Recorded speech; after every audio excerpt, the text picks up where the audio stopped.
என் முன்னாடி நானே மாறுறதுன்னு ஒன்று இருக்குல்ல, அது இந்த காதலால் மட்டும்தான் முடியும்னு நினைக்கிறேன். வெக்கப்படுறாங்க. வெக்க வேற படுறியாயா? ஏய், ரொம்ப நன்றி Geetha. Karthik நேத்தாவும் தேடலும். Everyone wonder how to climb the mountain. I started my journey sitting still. நல்லா கவிதை எழுதுகிற எல்லாரும் ஏன் வந்து பயங்கர குழப்பவாதிகளாவோ? எனக்கு ஞானப்பித்துலாம் இல்லை, ஒரு கேனப்பித்து தான் இருக்குது. டிஆரோட பாட்டு வரிகள்லாம் எனக்கு என்னென்னமோ பண்ணியிருக்கு. தண்ணீரிலே மீன் அழுதால் கண்ணீரைத்தான் யார் அறிவார்னு ஒரு பாட்டில் இருப்பாரு. சீம்பாலு வாசம் போல ஓ சிரிப்பு. ஆனால் எல்லாருமே பாடினது தப்பு. யாராச்சும் ஒருத்தவங்களாச்சும் இந்த பாட்டை கரெக்டாக பாட மாட்டாங்களா? எல்லாருமே பாடுறது குறத்தின்னு தான் பாடுறாங்க. அதை துரட்டின்னு மீன் பண்ணி பாட மாட்டாங்க. கவிதைக்கு வெளியே ஆழ் அமைதியில் இயல்கிறான் தன்னை துறந்தவன். ஒரு பூவை திறந்து பாடுறதுக்குள்ள தேன் இருக்குன்னு சொல்ற வேலை தான் எனக்கு தெரிஞ்சு பாடலாசிரியோட வேலை. உங்களை வந்து என்ன அறிமுகப்படுத்துனது வந்து என்னுடைய பெண் தோழி ஒருத்தவங்க தான். லாஸ்ட் இயர் வந்து பிரெயின் டியூமரில் வந்து அவ இல்லை. அஞ்சு வண்ண பூவே ஹாஸ்பிட்டலில் வந்து அவங்க நாங்களாம் பேசுனதெல்லாம் கேட்டாங்களான்னு கூட தெரியாது. அதிகமாக வந்து அந்த பாட்டை மட்டும் அவ்வளோ வாட்டி கேட்டாங்க. ஒரு தாய் நிறையா சொல்லக்கூடாது தான். நிறைய தடவை நானே அவனை திட்டியிருக்கேன். அந்த பையனை இப்போ இப்படி பார்க்குறவங்க போது ரொம்ப எனக்கு வந்து பெருமையாக இருக்கு. ரொம்ப பெருமையாக. தி மாதேவன் ஷோ. வணக்கம். வணக்கம். Welcome to empower. Welcome to the Mahadevan show. ரொம்ப மகிழ்ச்சி, ரொம்ப நன்றி மாதேவ். இந்த சந்திப்பு வந்து ரொம்ப முக்கியமான ஒரு சந்திப்பு. ஏன்னா இதில் நம்ம மட்டும் இல்லை, எல்லாருமே இருக்காங்க, இவங்க எல்லாருமே இருக்காங்க. அண்ட் அவங்களுடைய ப்ரெசன்ஸ் தான் இந்த கான்வர்சேஷனை, இந்த சந்திப்பை ரொம்ப ஸ்பெஷலான ஒரு சந்திப்பாகவும் ரொம்ப முக்கியமான ஒரு சந்திப்பாகவும் கன்வெர்ட் பண்ண போகுதுன்றது என்னுடைய நம்பிக்கை. எனக்கும் அதே தான். எனக்கு உங்களோட பேசுகிறது ஒரு தனிப்பட்ட முறையில் ஒரு மகிழ்ச்சி. என்னென்னா நுட்பமான முறையில் நீங்கள் பகிர்ந்துக்குவீங்க, அது ஒன்று. இப்போது நிறைய பேரோடு இருக்கும்போது இல்லையா, நிறைய நுட்பங்கள் என்னை நோக்கி வரும். நான் அதில் வந்து கற்றுக்கலாம். இந்த கலந்துரையாடல் மூலமாக இன்னும் பாடலில் எவ்வளோ சரிவாக எழுதலாங்கிறதையும் கற்றுக்கலாம். அதனால் எனக்கு ஒரு ரெட்டிப்பு மகிழ்ச்சி இன்றைக்கி வந்துடுறதுக்கு. நிறைய நுட்பங்கள் நிச்சயமாக நமக்காக காத்திருக்கு. அது வந்து 100% கேரண்டி. ஏன்னா இப்போ வரைக்கும் நம்ம நிறைய மீட்டப்ஸ் பண்ணியிருக்கோம் எம்பவருக்காக. எவ்ரி டைம் எனக்கு ஏதாவது ஒரு சர்ப்ரைஸ் இருந்துகிட்டே இருக்கும். யாராவது ஒருத்தவங்க அவங்களுடைய அப்சர்வேஷன் வழியாக இல்லைனா அவங்களுடைய ஒரு இன்னசென்ஸ் வழியாக சர்ப்ரைஸ் பண்ணிட்டே இருப்பாங்க. இந்த மீட்டப்ஸ் பண்ணுறதுக்கு இன்னொரு முக்கியமான காரணம் என்னென்னா, எல்லாருக்கிட்டையுமே ஒரு இன்னசென்ஸ் இருக்குல்ல, ஒரு ஃபில்டர் இல்லாமல் அதே இன்னசென்ஸோட அப்படியே அவங்க கிரியேட்டரை மீட் பண்ணுறதுக்கான ஒரு ஸ்பேஸாக இது இருக்கிறது வந்து எனக்கு ரொம்ப சந்தோஷம். இவ்வளோ ஹெல்த்தியான ஒரு ஸ்பேஸாக இது இப்போ வரைக்கும் இருக்குன்னா அதுக்கு நீங்களாக தான் காரணம். Thank you so much and round of applause for you all. Kannadasan அவர்களை பற்றி நிறைய பேர் சொல்லி கேள்விப்பட்டிருக்கோம். நிறைய பாடல்கள் எங்களுக்கெல்லாமும் பிடிக்கும். உங்களுடைய ஒர்க்லேயுமே அவருடைய இம்பேக்ட் இருக்குது, கரெக்டாக? அப்போ கார்த்திக் நேத்தா கண்ணதாசனை ரசிக்கிற விதம், கண்ணதாசனை பார்த்து வியக்கிற விஷயங்கள்லாம் என்னென்ன? நிறையா இருக்குது அவரை பற்றி வியக்கிறது. கண்ணதாசன்கிட்ட முதல்ல கடைபிடித்த அந்த எளிமை. அவ்வளோ ஒரு மொழிக்கு சொந்தக்காரர் அவர் வாழ்ந்த காலகட்டத்தில் மெத்த படித்தவங்க பண்டிதர்களே கூட அவரோட வந்து நிற்க முடியாத அளவுக்கான அந்த மொழியின் மேலே அவருக்கு இந்த காதல். 8வது 9வது படித்த ஒரு மனுஷன், அவ்வளோதான்.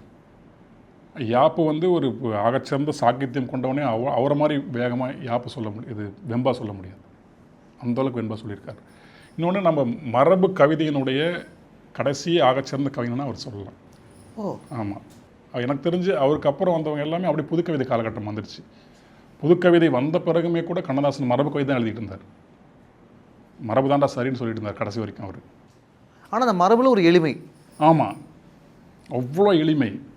எளிமை மட்டும் இல்லை, மற்ற மரபு கவிஞர்களுடைய பாடுபொருள்லாம் எடுத்திங்கன்னா கொஞ்சம் இன்டலெக்சுவலாக கொஞ்சம் மேலோக்கி இருக்கும். கண்ணதாசனுடைய பாடுபொருளுமே பார்த்தீங்கன்னா எளிய மனிதர்களுக்கான பாடுபொருளாக இருக்கும். கவிதைகள் நீங்கள் படிச்சிங்கன்னா தெரியும். அவரோட அந்த கவிதையில் வந்தது தான் ஒன்று பாட்டாமல் எடுத்து எழுதினார். அந்த காலம் இது கண்ணுறங்க மகளே இருக்கு இல்லையா, அது ஒரு கவிதையாக அவர் எழுதியிருக்காரு. இப்பயே தூங்கிக்கோ, இந்த காலத்துல நீ தூங்கலைன்னா ரொம்ப சிரமமாகி போயிடும், ஏன்னா இந்த காலத்தில் உனக்கு இது வந்து உன்னை தூங்க விடாது அப்படின்னு ஒரு அழகான பட்டியல் கொடுக்குறாரு இல்லையா. அது மரபுக்குள்ளே அவர் எழுதியிருக்காரு. யாப்பிலக்கணத்தை வச்சு காலம் இது கண்ணுறங்கு மகளேன்னு ஒரு பாட்டு பாடுவார். அந்த பாட்டு கேட்டு முடிச்சதுக்கப்புறம் நம்ம கண்ணு விழிச்சுக்கும், தூக்கம் வராது. இந்த பருவத்தில் எல்லாம் பண்ண சொல்கிறா அவ்வளோப்பா. அந்த வகையிலையும் அவர் நினைக்கிறதுக்கு வரவர். ஏன்னா மரபினுடைய கடைசி மிகச்சிறந்த ஆகச்சிறந்த கவிஞன்னு சொல்லலாம். திரைப்பாடலுக்குள்ளே எடுத்துக்கிட்டிங்கன்னா அத்தனை பரிசோதனை முயற்சிகள். அவர் இந்த சொற்களை வச்சுக்கிட்டு வெறுமனே சொற்களை மட்டும் போக மாட்டார். அதற்குள்ளே பொருள் செறிந்த ஆகச்சிறந்த கவிதைகளாக இருக்கும். இப்போ திரைப்பாடலுக்குள்ளே ஒருத்தன் கவிதை எழுத முடியுமா அப்படின்னு பார்த்தீங்கன்னா அது அவர் தான். இருவிழியாலே மாலையிட்டால்னு ஒரு பாட்டில் வரும். நீங்கள் அந்த இமேஜ் நினச்சி பாருங்கள். இல்லை அதே மாதிரி இந்த மாலை பொழுதின் மயக்கத்தில் பாட்டு, எண்ணங்களாலே பாலம் அமைத்து இரவும் பகலும் நடக்கவா. இதெல்லாம் நம்ம இன்றைக்கி கொஞ்சம் சிம்பிளாக இருக்கேன்னு நினச்சிக்கலாம். ஒரு அப்ட்ராக்டான விஷயங்கள் எல்லாமே ஒரு திரைப்பாடலுக்குள்ளே கொண்டு வந்து கொடுத்து நம்மளை வியக்க வச்சுருக்காரு. அது ஒன்று. இந்த மாதிரி நிறைய விஷயத்துக்கு சொல்லிட்டே போகலாம் அவரை.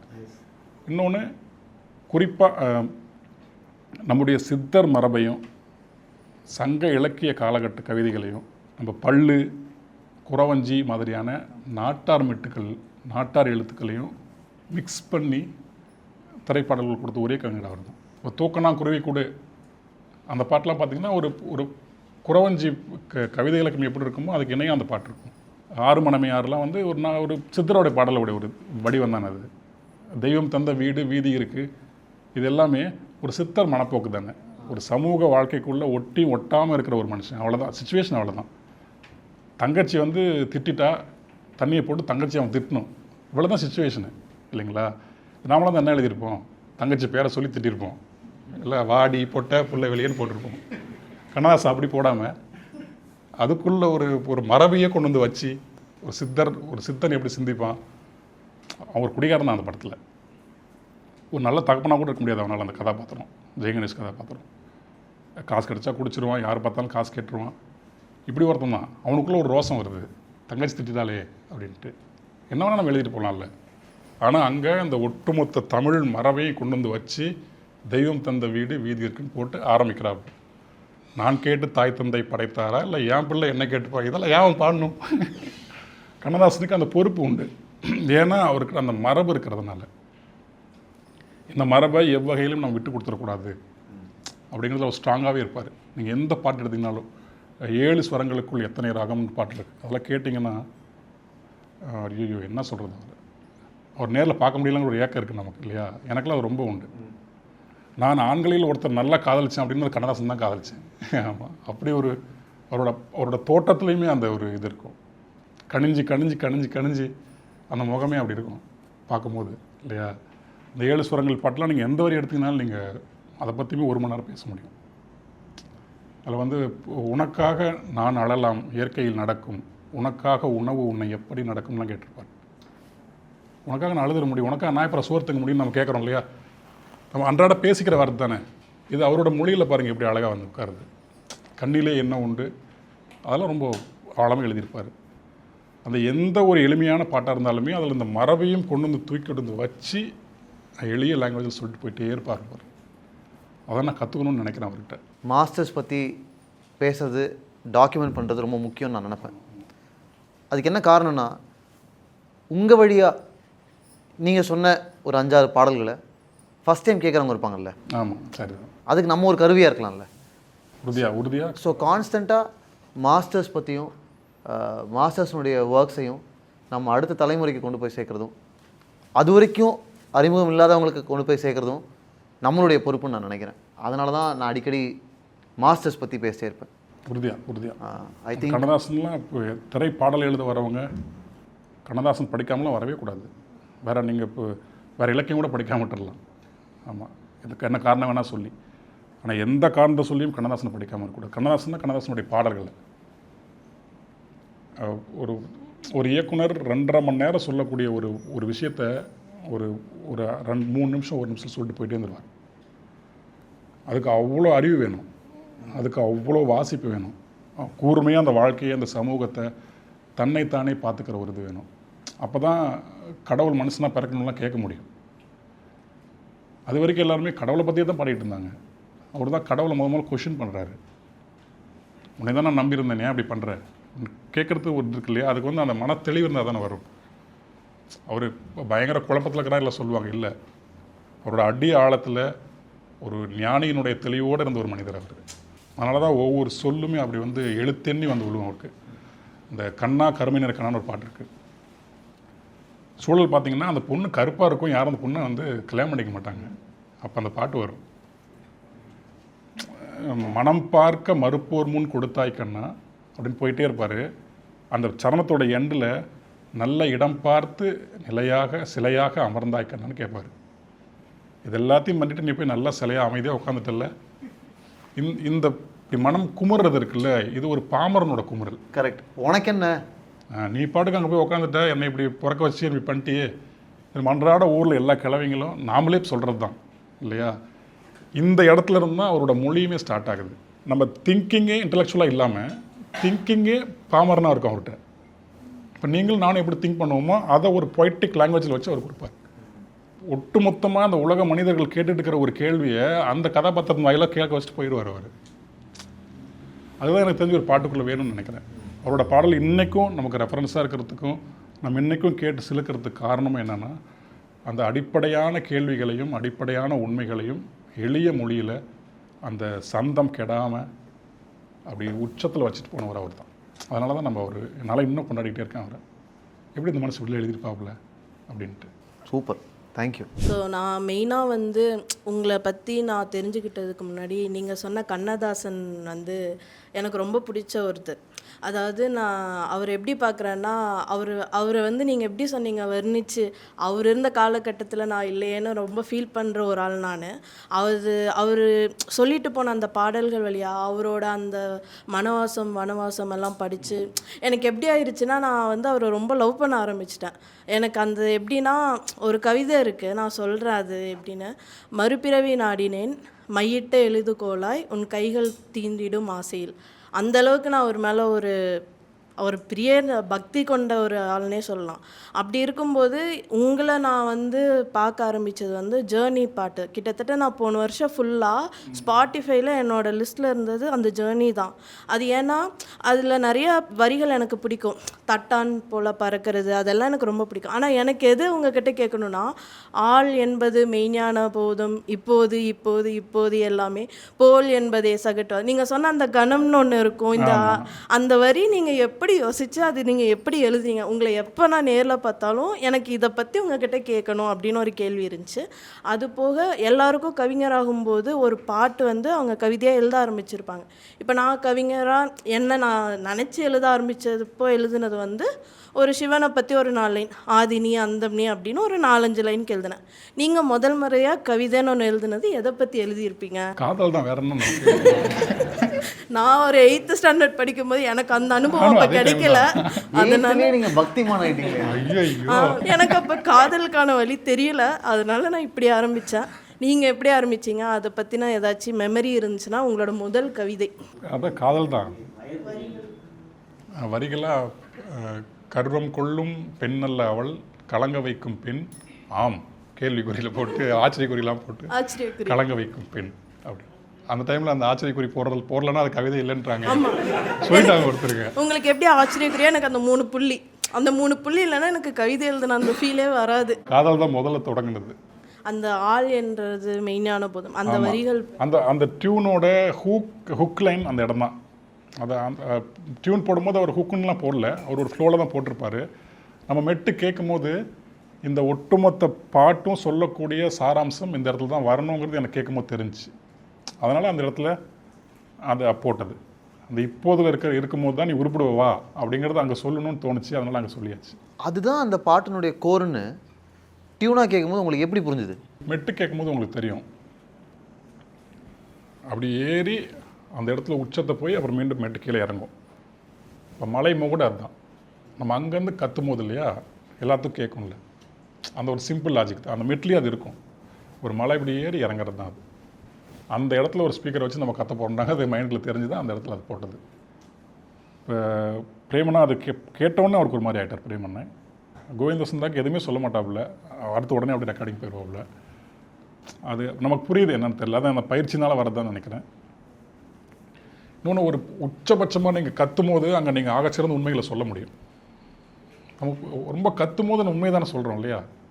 சந்தோஷத்தில் கத்தினாலும் சரி, கோவத்தில் கத்தினாலும் சரி, ஏதோ நமக்குள்ள உண்மைன்னு தோணுன்னு தான் நம்ம சொல்கிறோம். அப்போ அந்த கத்துற இடத்துல நம்ம உண்மையை சொல்லிவிடுவோமேங்கிறது ஒரு லாஜிக் தான். ஆமாம், அது கோவிந்ததாசனோட எல்லா மெட்லையுமே அது இருக்கும். ஒரு மென்மையாக ஆரம்பித்து ஒரு நல்ல உயரத்துக்கு போய் அப்புறம் அப்படியே அந்த உண்மையை கண்டடைந்த ஒரு பறவை அப்படி மெதுவாக இறங்கி வர மாதிரி தான் அவரோட மெட்டே இருக்கும். அது அவரோட மன அமைப்பே அப்படி தான் இருக்குன்னு நினைக்கிறேன். ஒவ்வொரு இசையமைப்பாளரோட மன அமைப்பு தான் அவரோட மெட்டும் இல்லையா? அதை புரிஞ்சுக்கிறதுனால ஓகே, இந்த இடத்துல அமைதியாக போவோம், இங்கே கோவிந்ததாசன் தான் கத்துறாண்டா, நாமளும் கத்துவோண்டா அப்படின்ட்டு, இதான் நம்ம ஸ்பேஸ். ஆமாம், கற்றுட்டு அப்புறம் அப்படியே அமைதியாக இறங்கிட வேண்டியது தான். அதே பாட்டில் தான் ஆரோ ஆரோவோ வரும்.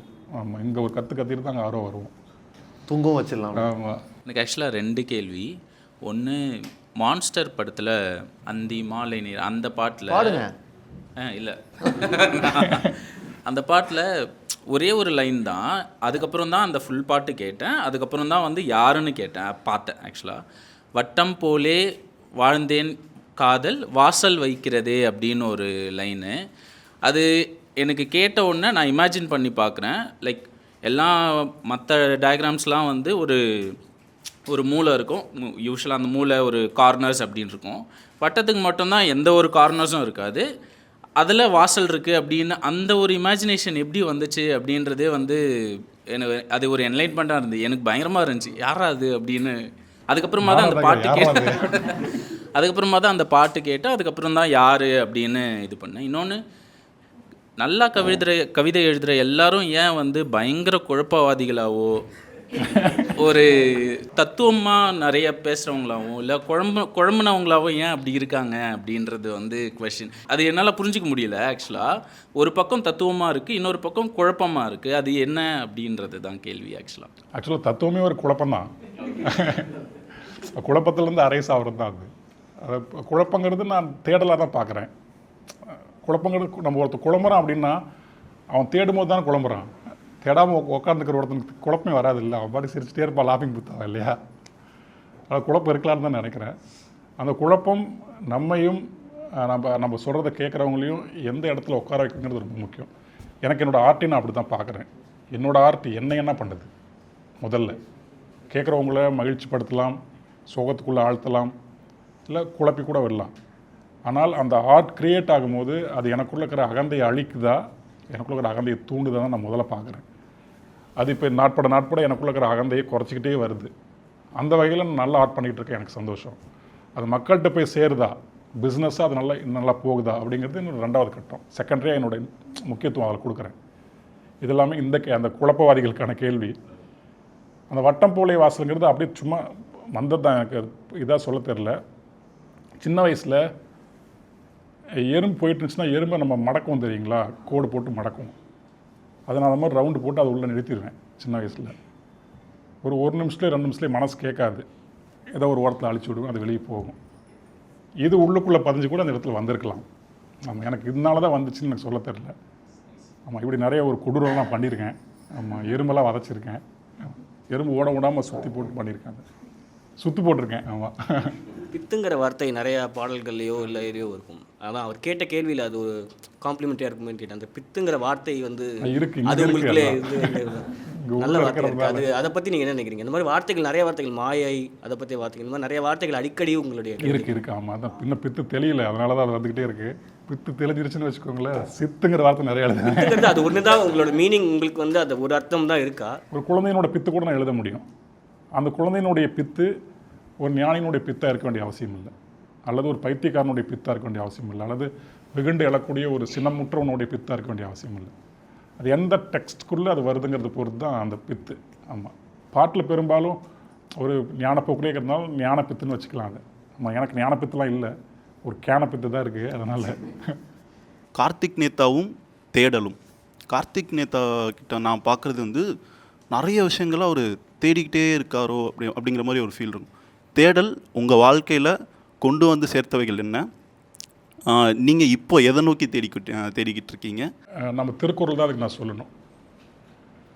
எனக்கு ரொம்ப பிடிச்ச ஒரு திருக்குறள், இன்றைக்கி நான் ஃபாலோ பண்ணுற திருக்குறளும் அதுதான். திருக்குறளோட ஸ்பெஷாலிட்டி எனக்கு தெரிஞ்சு அதை படிச்சுட்டு போகிறதுக்கு இல்லை, அதை நம்ம வாழ்க்கையில் அப்ளை பண்ணுறதுக்கு தான். அதை அப்ளை பண்ணும்போது அது ஒரு பெரிய மேஜிக் பண்ணுது எனக்கு. அப்படி இப்போ வந்து யாதனின் யாதனின் நீங்கியா நோதல் அதனின் அதனின் இளன் ஒரு குறள் இருக்குது. நம்ம எதெல்லாம் விடுறோமோ அதன் மூலமாக வரக்கூடிய துன்பமும் நமக்கு விட்டு போயிடும். சிம்பிளாக இப்போ கரெக்டாக சொல்லிட்டேன்னு நினைக்கிறேன். இதுதான் என்னோடய தேடலாக இருக்குது. நான் என்னோடய தேடல் வந்து எல்லாத்தையும் கழிச்சு கட்டணுங்கிற தேடல் தான். இப்போது சேர்த்துக்கணுங்கிற தேடல் இல்லை. போதுண்டா சேர்த்தது சாமிங்கிற மாதிரி தான் ஆயிடுச்சு. இப்போதைக்கு என்னோடய தேடல் எப்படி இருக்குன்னா, ஒரு ஜென் ப்ராவப் ஒன்று இருக்குது, அது எனக்கு டக்குன்னு ஞாபகம் வருது, அதை ஷேர் பண்ணிக்கிறேன். Everyone wonder how to climb the mountain. I started my journey sitting still. இப்படிங்கிறது ஒரு கவிதை, ஒரு ப்ராவர்ப். அத்தனை பேருமே இந்த மலையில் எப்படி ஏறுவது என்று வியந்து கொண்டிருந்தார்கள். நான் அமர்ந்த இடத்தில் இருந்து கொண்டே அந்த மலையேறி கொண்டிருந்தேன் அப்படிங்கிறது அந்த இன்றைக்கு என்னோட நிலைமை அப்படி தான் இருக்குது. என்னுடைய இந்த அறிவின் மூலமாகவே இந்த உலகத்தை நான் கண்டுவிட வேண்டும். என்னுடைய உடலின் இயக்கமே எனக்கு வேண்டாம். அது ஒரு கவிஞனுக்கு, ஒரு எழுத்தாளனுக்கு, ஒரு அத்தனை பேருக்குமே அது ஒரு பெரிய வரம். இசையமைப்பவர்களுக்கும் உட்கார்ந்த இடத்துல உட்காந்துக்கிட்டே ஒரு தவ நிலையில் இருந்துக்கிட்டே இந்த ஒட்டுமொத்த உலகத்தை பற்றியுமே எழுதிட முடியும். ஒரு இடத்துல நம்ம இருக்கோம் இல்லையா, எனக்கு அந்த பொறுப்பு உண்டு. நான் உட்கார்ந்த இடத்துல உட்காந்துக்கிட்டு மண்டையை போட்டு செல்லும் அளவும் செலுத்துக சிந்தையைன்னு நம்ம திருமூலர் சொல்கிறாப்புல. இந்த உன்னோட சிந்தை எவ்வளோ எல்லா வரைக்கும் போகுமோ அவ்வளோ எல்லா வரைக்கும் நீ போ, குறுக்கிடாத. குறுக்கிடுறது எதுன்னு பார்த்தீங்கன்னா நம்மளுடைய ஆதல். I have to become like this, I have to come like திஸ்ன்னு இந்த பிகமிங் ஒன்று இருக்கு இல்லையா, அதை தடை செய்யணுங்கிறது என்னோடய தேடலாக இருக்குது. ஏன்னா அது எனக்கு நிறைய இழப்பு கொடுத்துருச்சு. நான் என்னையிலேருந்து என்னை அது வெளியே கொண்டு போயிடுச்சு.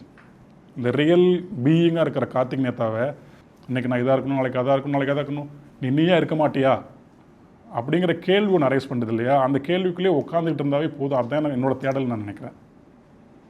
அதுதான் எனக்கு உங்களோட பேசவே வைக்குது. இல்லைனா உங்களை விட்டு என்னை தனியாக கொண்டு போய் எனக்கு ஒரு கர்ப்பகிரகத்தை கட்டி எனக்கு நானே ஒரு சிலையை வச்சுக்கிட்டு என்னை ஒரு புனிதமாக்கிறது. அது யாதனின் நீங்கியான் நோதல் அதனின் இளன். இந்த குரல் தான் இன்றைக்கி என்னோட தேடலாக இருக்குது. அந்த 7 சொற்களுக்குள்ளே தான் இந்த பறவை கடிச்சிட்டே இருக்குது. இப்போது இது இன்னும் ரொம்ப ஸ்பெஷலான ஒரு சந்திப்பு. ஏன்னா மனைவி, அப்பா, அம்மா எல்லாரும் இங்கே இருக்காங்க. ரொம்ப சிம்பிளான ஒரு கேள்வி. இங்கே இருக்கிறவங்க எல்லாரும், நான் உட்பட, உங்கள் பையனை வந்து பயங்கர அறிவாளியாக நம்ம நம்புகிறோம். நிறைய விஷயங்கள் அவங்க நம்மள்கிட்ட ஷேர் பண்ணுறாங்க. ஃபிலாசபிக்கலாக பேசுகிறாங்க இல்லையா, டீப்பாக பேசுகிறாங்க, ஒரு பெரிய மனுஷன் மாதிரி பேசுகிறாங்கல்ல. இதெல்லாம் பார்க்கும்போது உங்களுக்கு எப்படி இருக்குது? ஆரம்ப காலத்துலேருந்து நல்ல புத்தகங்கள் நிறைய படிப்பார் அவர். இவர் வந்து ரூமில் உட்காந்து எழுதிட்டு இருப்பார். ஆனால் இவர் கவிதை தான் எழுதுவார்னு எங்களுக்கு தெரியாது. எனக்கும் தெரியாது. அவர் எழுதுறது கவிதை என்ன எங்களுக்கு தெரியாது. எப்போமான எல்லா ஸ்டூடெண்ட்டும் எல்லா மகன் மாதிரி படிக்கிறாருன்னு தான் குரூப்பாக படிச்சுக்கிட்டு இருக்காங்கல்ல. ஒரு கட்டத்தில் பார்க்கும்போது அவர் ஸ்கூலுக்கு போனவர் ஸ்கூல்லேருந்து அப்படியே நேராக கண்ணதாசன் மாதிரி மாறணும்னு சென்னைக்கு போயிட்டார். 10th படிக்கிறாரு. 10th படிக்கும்போது வந்து காலையில் ஸ்கூலுக்கு அனுப்பிடுறோம், சாயங்காலம் வரணுன்னு பஸ்ஸு கண்டக்டர் வந்து கேட்குறவங்க கார்த்தி வரலப்பா, கார்த்தி பஸ்ஸுக்கு வரலன்னு. உடனே ஹெட் மாஸ்டர் வீட்டுக்கு போயிட்டு கேட்டுட்டு என்ன எங்கள் மகன் வரல வீட்டுக்குன்னு அவர் வந்து அவருடைய நண்பர்களுக்கு எல்லாத்துக்கும் ஒரு ஸ்கோர் போட்டு எல்லாம் தேடுறாரு. இவர் இல்லை. நான் இங்கே மடை தீரன்னு பஸ்ஸில் இல்லை. இவர் வந்து அந்த அப்போ வந்து இவர் கிளாஸ் லீடர் மாதிரி ஃபைன் கட்டுற பணம் அது இதெல்லாம் இவர்கிட்ட இருக்கும். ஒரு 200-300 இருந்திருக்கு. அதை எடுத்துக்கிட்டு ஸ்கூல் பேக்கோட யூனிஃபார்மோட சென்னை ஏறிட்டார், பஸ் ஏறிட்டார். அதில் ஆத்தூரில் ஏறுற சில நண்பர்கள், சென்னை போகிற பேங்க் ஸ்டாஃபுங்க, ட்ரைனிங் ஸ்டாஃபுங்க இந்த பையனை பார்த்துட்டு என்ன பையன் ஸ்கூல் யூனிஃபார்ம் இந்த பஸ்ஸில் ஏறுறோம், ஆத்தூரில் ஏறுறோம், சென்னை வரோம் அப்படின்னோட அவங்களுக்கு வந்து ஒரு டவுட்டு கேட்குறாங்க. சென்னை இறங்கும்போது இவர் வந்து அவங்களுடைய நம்பர் கேட்குறாரு. இவர் ஃபோன் நம்பர் இருந்தால் கொடுங்க அப்படின்னு. சரி இருக்கட்டும், நீ ஃபோன் நம்பர் தரோம், நீ யார், எங்கேருந்து வர, என்ன போகிறேன்னா நான் கண்ணதாசன் மாதிரி கவிதை எழுத போகிறேன். 10வது படிக்கும். நான் கண்ணதாசன் மாதிரி நான் எழுத போகிறேன், என்னை வர சொல்லியிருக்காங்க. யார்? என் நண்பர் வர சொல்லி. யாரோ என் நண்பர் வர சொல்லியிருக்காரு. அந்த நண்பரோட அட்ரஸ் இருக்கு. சரி ஏன் எங்கன்னு, சப்போஸ் அந்த நண்பர் எனக்கு கிடைக்கலன்னா உங்களுக்கு தேடி வந்துடுவேன் நான் அப்படின்ட்டு அந்த இதை வாங்கி வச்சுட்டு இவர் போகிறாரு. சென்னை வந்து 10வது படிக்கிற பையனுக்கு நமக்கே நான் வந்து 20 வருஷம் ஆச்சு சென்னை வந்து, எனக்கே இன்னும் ஒரு இடத்துக்கு போக முடியாது. இவர் அங்கேருந்து சோலை போயிட்டு நண்பரை பார்த்துட்டு மறுபடியும் வந்து அந்த பேங்க் ஸ்டாஃப் இருக்கிற வீட்டுக்கு போய் உட்காந்துட்டார் வெளியே. கூட்டு உடனே போச்சுடா குமாரசாமி. இவ்வளோ நேரம் உட்காந்துட்டோன்னே அப்புறம் கதவை அவங்க திறந்து பார்த்தோன்னா பையன் வெளியே உட்காந்துருக்குறான். அப்படி என்ன தம்பின்னு இது மாதிரி போன இடத்துல வந்து அவங்க யாரும் கிடைக்கல, நண்பர் இல்லை அப்படின்னு. சரிங்க வா உள்ளே போட்டு போய் அவனுக்கு எல்லாம் டிஃபனு எல்லாம் வாங்கி கொடுத்துட்டு உன் பேர் என்ன, எங்கே படிக்கிறோம், உன் அட்ரஸ் என்னன்னு கேட்டு விசாரிச்சுட்டு எதுக்கு உன் கவிதை ஒரு நோட்டு பெருசாக ஒரு நோட்டு புக் தூக்கி கொடுத்துருக்குறாரு. கிட்டத்தட்ட 800 கவிதைகள் அதில் இருந்திருக்கு. இரவு 12 மணி எனக்கு ஃபோன் வருது.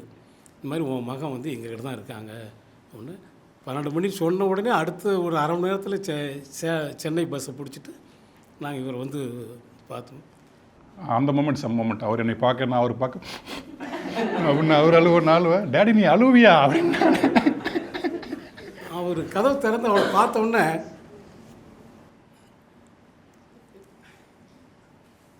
என்னால் பேச முடியும். விட்டுருப்பா ஃப்ரீயாக விட்டுருப்பா. ரொம்ப வந்து இதாகி அப்போ தான் காமிக்கிறாங்க, இதெல்லாம் உன் மகன் எழுதின கவிதைகள் தான், இவ்வளோ கவிதை எழுதுறாரு அப்படின்னு. இவரை வந்து கூட்டி போய் இவரை வந்து சிறப்பாக வந்து இவரை வந்து இது பண்ணி கவனிங்க அவரை அப்படின்னு சொல்லி அனுப்பி விட்டாங்க. எனக்கு நீங்கள் கேட்ட கேள்விக்கு எனக்கு இப்போ தான் இவருக்கு எப்படி வந்து இவ்வளோ தமிழ் சொற்கள், தமிழ் ஆர்வம், எப்படி வந்து இவருக்குள்ள இவ்வளோ தமிழ் பற்றும் ஒரு ஆழமும் வந்து இவ்வளோ வந்து இருந்ததுன்னு எனக்கு இன்னமும் வந்து ஒருவேளை நான் என்னுடைய ஆசிரியர் வந்து அப்துல் ரஹ்மான் மானிம்பாடி கவிக்கோ அப்துல் ரஹ்மான் தான் என்னுடைய ஆசிரியர். அப்போ அவர் படிக்கும்போது, நான் டிகிரி படிக்கும்போது அவர் வந்து வாரம் வந்து இலக்கிய இது கவிதைக்கு தலைப்பு சொன்னால் நாங்கள் எழுதி கொடுப்போம். அப்போது கடல் அலைகள் எழுவதேன்னு ஒரு தலைப்பு கொடுத்து எழுதி சொல்கிறார் அவர் எங்களை. எழுதிட்டு வந்தால் அடுத்த படித்து சிறந்த கவிதை படித்து காமிப்பார், எல்லா கவிதையும் படித்து காமிப்பார்.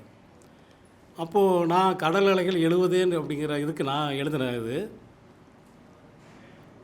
உறங்குகின்ற அண்ணாவை எழுப்பத்தான் கடல் அலைகள் எழுகின்றதோ அப்படின்னு ஒரு வரி எழுதியிருந்தேன். அங்கே தான் இங்கே வந்திருக்கு.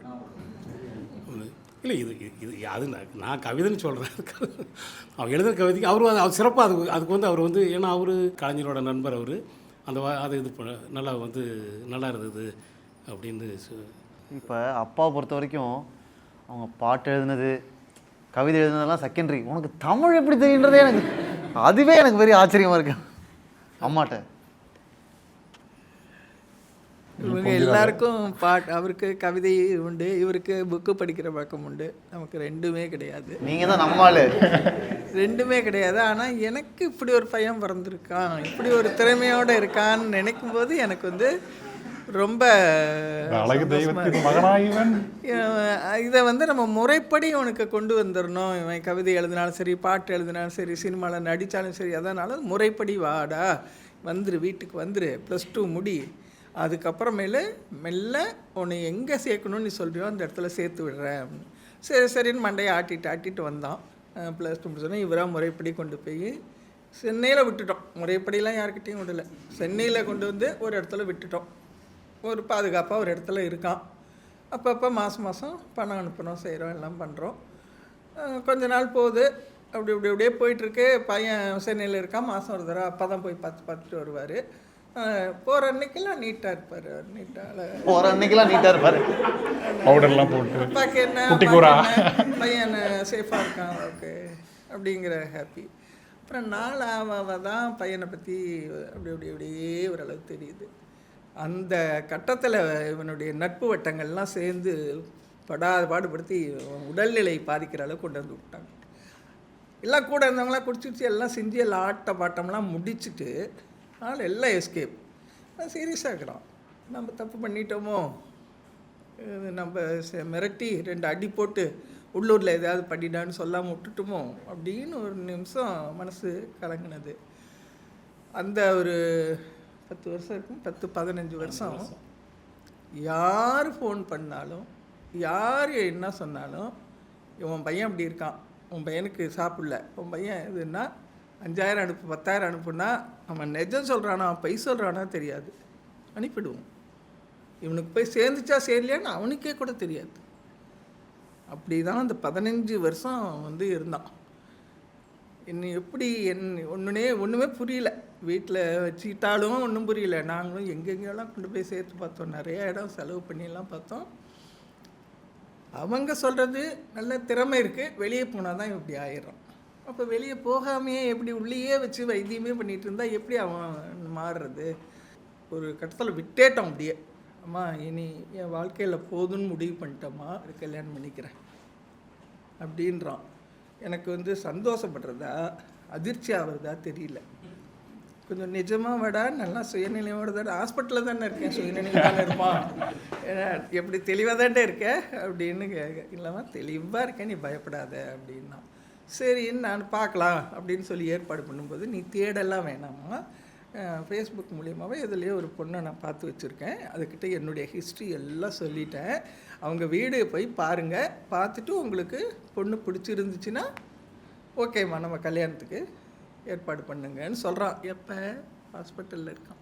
டாக்டர் கேட்டால் நீங்கள் ரொம்ப அவசரப்படுறீங்கன்னு நினைக்கிறேன் அப்படின்னாரு டாக்டர். இப்போ நான் இவனை வெளியே விட்டேன்னா அப்படியே சூழ்ந்து நிற்கிறாங்க ஆளுங்க, ஏதோ ஒரு இடத்துக்கு தான் எடுத்துகிட்டு போவாங்க. கண்டிப்பாக அந்த போதையில் தான் போய் நிற்கும்.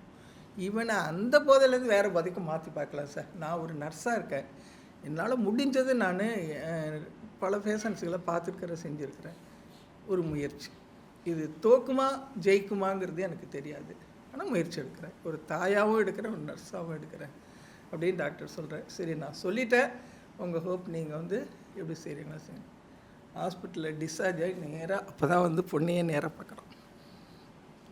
நேராக வீட்டுக்கு கோயில் ஒரு பொதுவான இடத்துல வந்து பொண்ணை பார்த்து பேசிட்டு அதுக்கப்புறம் மேரேஜ். அன்னையிலேருந்து இன்னைய வரைக்கும் கார்த்திக் நேத்தாவை நினச்சி கொஞ்சம் மனசில் ரொம்ப சந்தோஷத்தோடு இருக்கேன்.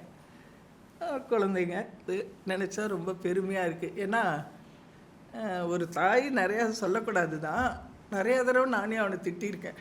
ஏண்டா அப்படி எல்லார் பேரும் கெடுத்துட சித்திரடாலாம் சொல்லியிருக்கேன். அந்த பையனை இப்போ இப்படி பார்க்குறவங்க போது ரொம்ப எனக்கு வந்து பெருமையாக இருக்குது.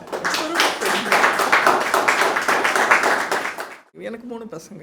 பெரியவன் யூஎஸில் இருக்கான், இன்னொருத்தர் சினிமாவில் நடிக்கிறான், விவேக் பிரசன்னான்னு பேர். இவன் இப்படி இருந்து 15 வருஷம் 16 வருஷமாக இவன் மனுஷனாகவே இல்லை, மனுஷனாகவே இல்லாமல் இருந்துட்டு இப்போ ஒரு வாழ்க்கையில் அவன் இருக்கிறாங்கும்போது எனக்கு என்னுடைய மனசை அவ்வளோ எந்த எல்லையில் இருக்கிறேன்னே என்னால் சொல்ல முடியல, அப்படி இருக்கேன். அந்த கடவுளுக்கு நன்றி சொல்கிறேன். கடைசி வரைக்கும் அவனை இந்த இடத்துல வச்சுருக்கணும். அந்த கடவுள் பணம் காசு மற்றது எல்லாமே பின்னாடி, ஒரு குடும்பத்தோட குழந்தைங்களோட அவனை எப்படி வச்சுருக்கணும் அப்படின்னு நான் வந்து கடவுளை நான் ரொம்ப வேண்டிக்கிறேன். Thank you so much. இப்போ நம்ம வந்து அகெயின் கவிதைகள் பற்றி பேசுகிறோம், பாடல் உலகத்தை பற்றிலாம் பேசுகிறோம்ல. எனக்கு கார்த்திக் நேத்தாவோட ஜேர்னியும் சக்ஸஸும் மச் மோர் இம்பார்ட்டண்ட். அதுக்கு முக்கியமான காரணம் என்னென்னா, ஒரு மனுஷன் எங்கிருந்து எந்த இடத்துக்கு வர முடியுன்றது இருக்குல்ல, அதை நம்ம கண்ணு முன்னாடி பார்க்குறோம். ஒரு ரியல் லைஃப் ஜேர்னியை நம்ம கண்ணு முன்னாடி பார்க்குறோம். அப்போது நம்மளுமே கிவ் அப் பண்ணாமல் இருக்கிறதுக்கு ஏதோ ஒரு விதத்தில் கார்த்திக் நேத்தாவும் அவருடைய வாழ்க்கையும் அவருடைய சக்ஸஸும் நமக்கு ஹெல்ப் பண்ணுதுன்னு நான் ஃபீல் பண்ணுறேன். அந்த நம்பிக்கையை நீங்கள் தான் அவர் கொடுத்துருக்கீங்க. ஏன்னா நீங்கள் தான் கிவ் அப்பே பண்ணல. அதனால தான் சொன்னேன், இப்போது நீங்கள் 2 பேரும் இருக்கும்போது நாங்கள்லாம் கார்த்திக் நேத்தாவை ரொம்ப ரெஸ்பெக்ட் பண்ணி பேசுகிறோம் இல்லையா? அதை வந்து நீங்கள் எங்கள் முன்னாடி இருந்து பார்க்குறதுன்றது எங்களுக்கு ரொம்ப சந்தோஷமாக இருக்குது. தேங்க்யூ ஸோ மச், ரொம்ப ரொம்ப நன்றி. அண்ட் அகெயின் உங்களுடைய ஜேர்னி வந்து ரொம்ப முக்கியம். அம்மா சொன்ன மாதிரி கடைசி வரைக்கும் இதே தெளிவு, இன்னும் அதெல்லாம் தெளிவாக இருக்கும். இன்னைய வரைக்கும் வந்து இந்த ஒரு கேள்விக்கு அந்த தம்பி சொன்ன மாதிரி ஏன் குடித்தான், 10வது 8வது குடிக்கிறதுக்கு என்ன காரணம் இருக்குது? படிக்கிறோம், எழுதுகிறோம், போகிறோம் வரோம், எல்லாம் இருக்குது, என்ன காரணம் இன்னைய வரைக்கும் தெரியல. 10வது 12வது 14 காலேஜ் அப்படி இப்படி போய் லவ் அப்படி இப்படி இருக்கலாம், 8வது 9வதுலாம் அதுக்கு ஒன்றும் அவசியமே இல்லையே அப்படின்னு கேட்குறேன். அந்த தம்பி கேட்ட மாதிரி என்ன காரணம்னு இன்னைய வரைக்கும் எனக்கு தெரியல. எனக்கும் தெரியல. காரணம் தெரிந்து விட்டால் காரியம் இல்லையடி ஜெயமணி. நான் இப்போ தான் சொல்ல வந்தேன், அந்த கேள்விக்கு பதில் தெரிலன்னு சொல்கிறீங்கல்ல, இதுக்கப்புறம் தெரிஞ்சுக்கணுமான்னு எனக்கு தெரியல. வேண்டவே வேண்டான்றேன், வேண்டவே வேண்டாம். அந்த கேள்வியும் வேண்டாம், அந்த கேள்விக்குடைய பதிலும் வேண்டாம். ஆனால் உள்ளுக்குள்ளே அது இருந்துட்டு தான் இருக்குது. என்ன காரணமாக இருக்கும்? ஒருவேளை நான் தாய் 3 குழந்தைங்களையும் ஒரே மாதிரி வளர்க்கலையோ, அப்படி தானே என்ன அம்மா மேலே தப்பு இருந்துச்சா? இல்லை இல்லை இல்லை, வித்தியாசமாக ஏதாவது வளர்த்துருக்கோமோ, இவன் இப்படியெல்லாம் குறும்பு பண்ணுறானே, நீ ஒரு மாதிரி இதாக நடத்தியிருப்போமோ, அப்படியெல்லாம் எண்ணங்கள் அந்த மாதிரி. இல்லை, நீங்கள் கில்ட்டி ஆகக்கூடாதுன்றதுனால தான் அவங்க இப்போ சொல்கிறாங்க உங்கள் மேலே எந்த தப்பு இல்லை. யார் மேலேயும் கிடையாது. அப்படி இல்லை. தேங்க்ஸ். நீங்கள் சில் பண்ணுங்கள், சூப்பராக மாஸ். எனக்கு அப்புறம் அவள் பேர் கீதா, என் மருமக பேர். அந்த இடத்துல இருந்து என்னையை விட அவனை நல்லா கொண்டு வராங்கும்போது எனக்கு ரொம்ப ரொம்ப ரொம்ப பெருமையாக இருக்குது. எனக்கு தெரியல, பிஃபோர் மேரேஜ் அவர் எப்படி இருந்தார் அப்படின்னு பார்க்குற எல்லாரும் இன்றைக்கி வரைக்கும் சொல்லிக்கிட்டே இருக்காங்க. ஆனால் அவர் எப்படி இருந்தாருன்னு எனக்கு தெரியாது. ஜஸ்ட் அவங்க சொல்கிறத வச்சும் நான் ஒரு இமேஜை கிரியேட் பண்ண முடியாதுல்ல. இன்றைக்கும் அவர் எனக்கு கணவன், அவ்வளோதான். அந்த சக்ஸஸ்ஃபுல் அப்படின்றதுலாம் வீட்டில் இல்லை. அவர் ஹஸ்பண்ட், நான் ஒய்ஃப், அவ்வளோதான். வெளியே வந்தாலும் அப்படி தான். இன்னொன்று சக்ஸஸ்னு ஒன்றும் நடக்கல, இனிமேல் தான் நடக்க போகுது. இது முதல்ல அந்த உள்ளே வந்திருக்கும் இல்லையா, அது இன்னும் நிறைய செய்ய வேண்டியிருக்கு. ரொம்ப ஆழமாக என்னை புரிஞ்சுக்கிட்ட ஒரு பெண் கீதா. ஆமாம், இல்லைன்னா நான் குழம்பி தான் இருப்பேன். அந்த தெளிவாக நம்ம போகிறோன்னு முடிவு பண்ணி போகும்போது இல்லையா, கூட கைப்பிடிச்சு ஒருத்தர் வர்றது ரொம்ப முக்கியம். சின்ன வகையில் கூட எனக்கு ஒரு டிஸ்கரேஜிங் கிடச்சிருச்சுன்னா முடிஞ்சது. நான் ஒருத்த மட்டும் தான் அந்த ஹோப்போடு இருக்கேன். இந்த வாழ்க்கையை நான் தெரியுது, நான் எங்கே போகிறேன்னு எனக்கு தெரியுது. நிறைய போராட்டங்களுக்கு பிறகு, குழப்பங்களுக்கு பிறகு அந்த அந்த அந்த மின்னல் எனக்கு தெரிஞ்சிருச்சு. இப்போ நான் போகிறேன், என் கூட ஒருத்தர் வரணுங்கிறது தான். அந்த ஒருத்தர் யாருன்னு எனக்கு தெரியாது. அப்படி கிடைச்ச ஒரு பெண் தான் கீதா. இப்போ 6 வருஷம் ஆயிடுச்சு. எப்படி இந்த மேஜிக் நடந்துகிட்டு இருக்குதுன்னு எனக்கும் தெரியல. என் முன்னாடி நானே மாறுறதுன்னு ஒன்று இருக்குல்ல, அதுக்கு ஒரு உள்ளுக்குள்ளேருந்து ஒரு மாயக்கரம் என்னை ஒரு தோல்பாவை கூத்து மாதிரி ஆட்டிக்கிட்டு இருக்குன்னு இல்லையா, அது இந்த காதலால் மட்டும்தான் முடியும்னு நினைக்கிறேன். அதனால தான் நான் கல்யாணத்துக்கு அப்புறம் நான் எழுதின காதல் பாடல்கள் எல்லாமே வேறு வேறு டைமென்ஷனில் இருக்குது. கல்யாணத்துக்கு முன்னாடி எழுதுனதுலாம் வேறு மாதிரி இருந்திருக்கும். வெறும் பொய்டிக் அப்ரோச் மட்டும்தான் அதில் இருந்திருக்கும். 2019க்கு பிறகு நான் எழுதின காதல் பாடல் நீங்கள் மீண்டும் இப்போ போய் கேட்டு பாருங்கள். கவித்துவமும் இருக்கும், கவித்துவத்தை மீறி உணர்வு அப்படியே ததும்பும். அதெல்லாம் இங்கேருந்துலாம் வரதில்லை. பைப் அங்கேருந்து போட்டு இங்கே போட்டு அப்படி வெக்கப்படுறாங்க. வெக்க வேற படுறியாயா? ஏய், இத்தனை நாளாக பார்க்கலையாப்பா அதை. இன்னொன்று அடிப்படையில் கீதா ஒரு தமிழ் ஆசிரியை. ஆமாம், தமிழ் மாணவி. நிறைய கவிதைகள் எழுதியிருக்காங்க, பாடலும் எழுதியிருக்காங்க. முன்னாடிலாம் இப்போ நான் கவிதை பாட்டுக்கிட்டு எழுதிட்டு எங்கள் அப்பாட்ட காமிப்பேன். எங்கள் அப்பா புரியல போ அப்படின்றவாரு. எங்கள் அம்மா வந்து எனக்கு வேலை இருக்கு கிளம்பு அப்படின்ட்டுருவாங்க. அம்மா அம்மா தான். ஆமாம், அம்மா எப்பவுமே எனக்கு தெரியாது கிளம்பு அப்படின்ட்டுருவாங்க. சிம்பிளாக சொல்லிட்டுருவாங்க. எங்கள் அப்பா தெரிஞ்ச மாதிரி காமிச்சென்னை போட்டு குழப்பி ஏன் இப்படி எழுதியிருக்க அப்படின்றவாரு. கீதாவும் அடிப்படையில் தமிழ் மாணவிங்கிறதுனால அவளுக்கு பார்த்துட்டு கரெக்டாக இப்போது நல்லா இருக்குது, இது நல்லா இல்லை. இன்னொன்று ஒரு இப்போ தான் காதலிக்கவே தொடங்கியிருப்பாங்க. அந்த கணவன் மனைவிங்கிற ஃபீலே எனக்கு வரல. இப்போ தான் ஒரு மாதிரி இதுதான் காதலா, ஓகே ஓகே இனிமேல் எழுதுவோம். காதல்னு தெரியாமே நம்ம காதலை பற்றி எழுதிக்கிட்டு இருந்திருக்கோம். இப்போ தான் கொஞ்சம் அந்த உணர்ந்து எழுதுறது இப்போ தான் வருது. நற்சிவைங்கிறது அவள் தான். நற்சிவை அவள் தான், என்னுடைய சிவை அவள் தான். ரொம்ப நன்றி கீதா. உங்களை வந்து என்னை அறிமுகப்படுத்துனது வந்து என்னுடைய பெண் தோழி ஒருத்தவங்க தான்.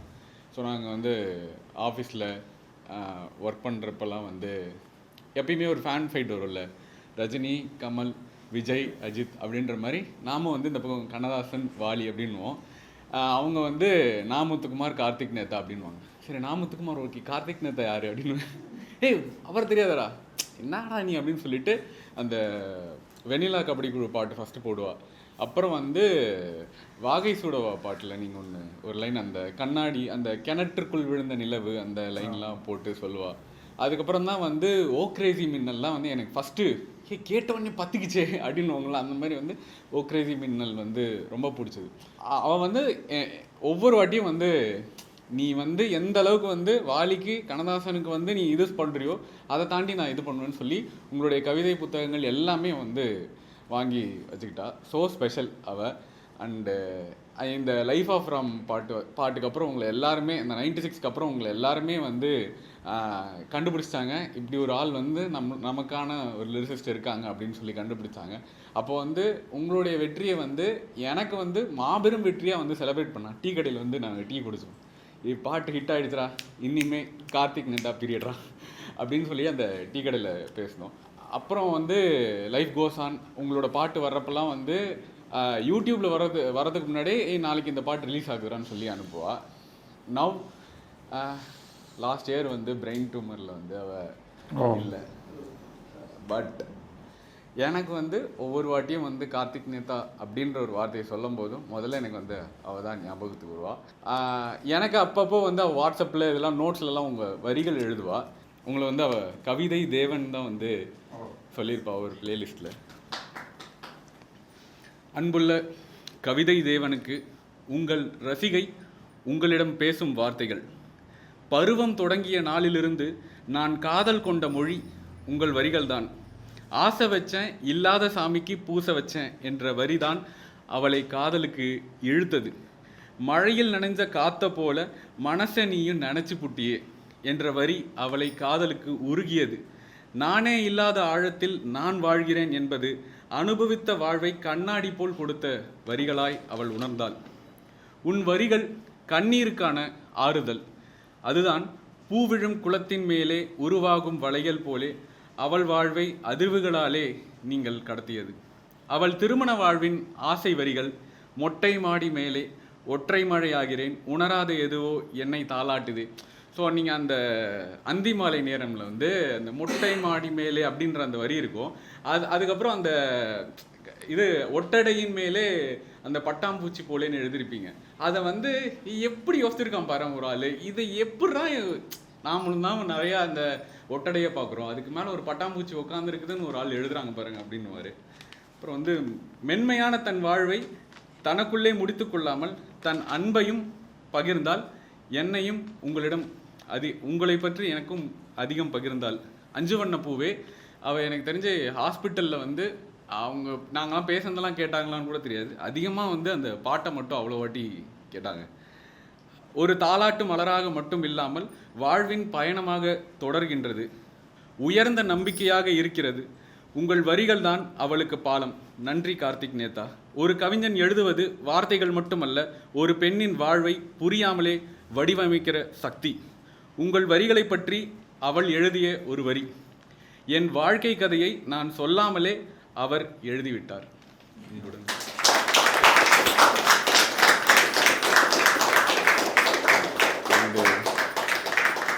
என்னைக்காவது ஒரு நாள் உங்களை நேரில் சந்திக்கிறப்ப அவங்கள பற்றி சொல்லணும்னு நினச்சேன்.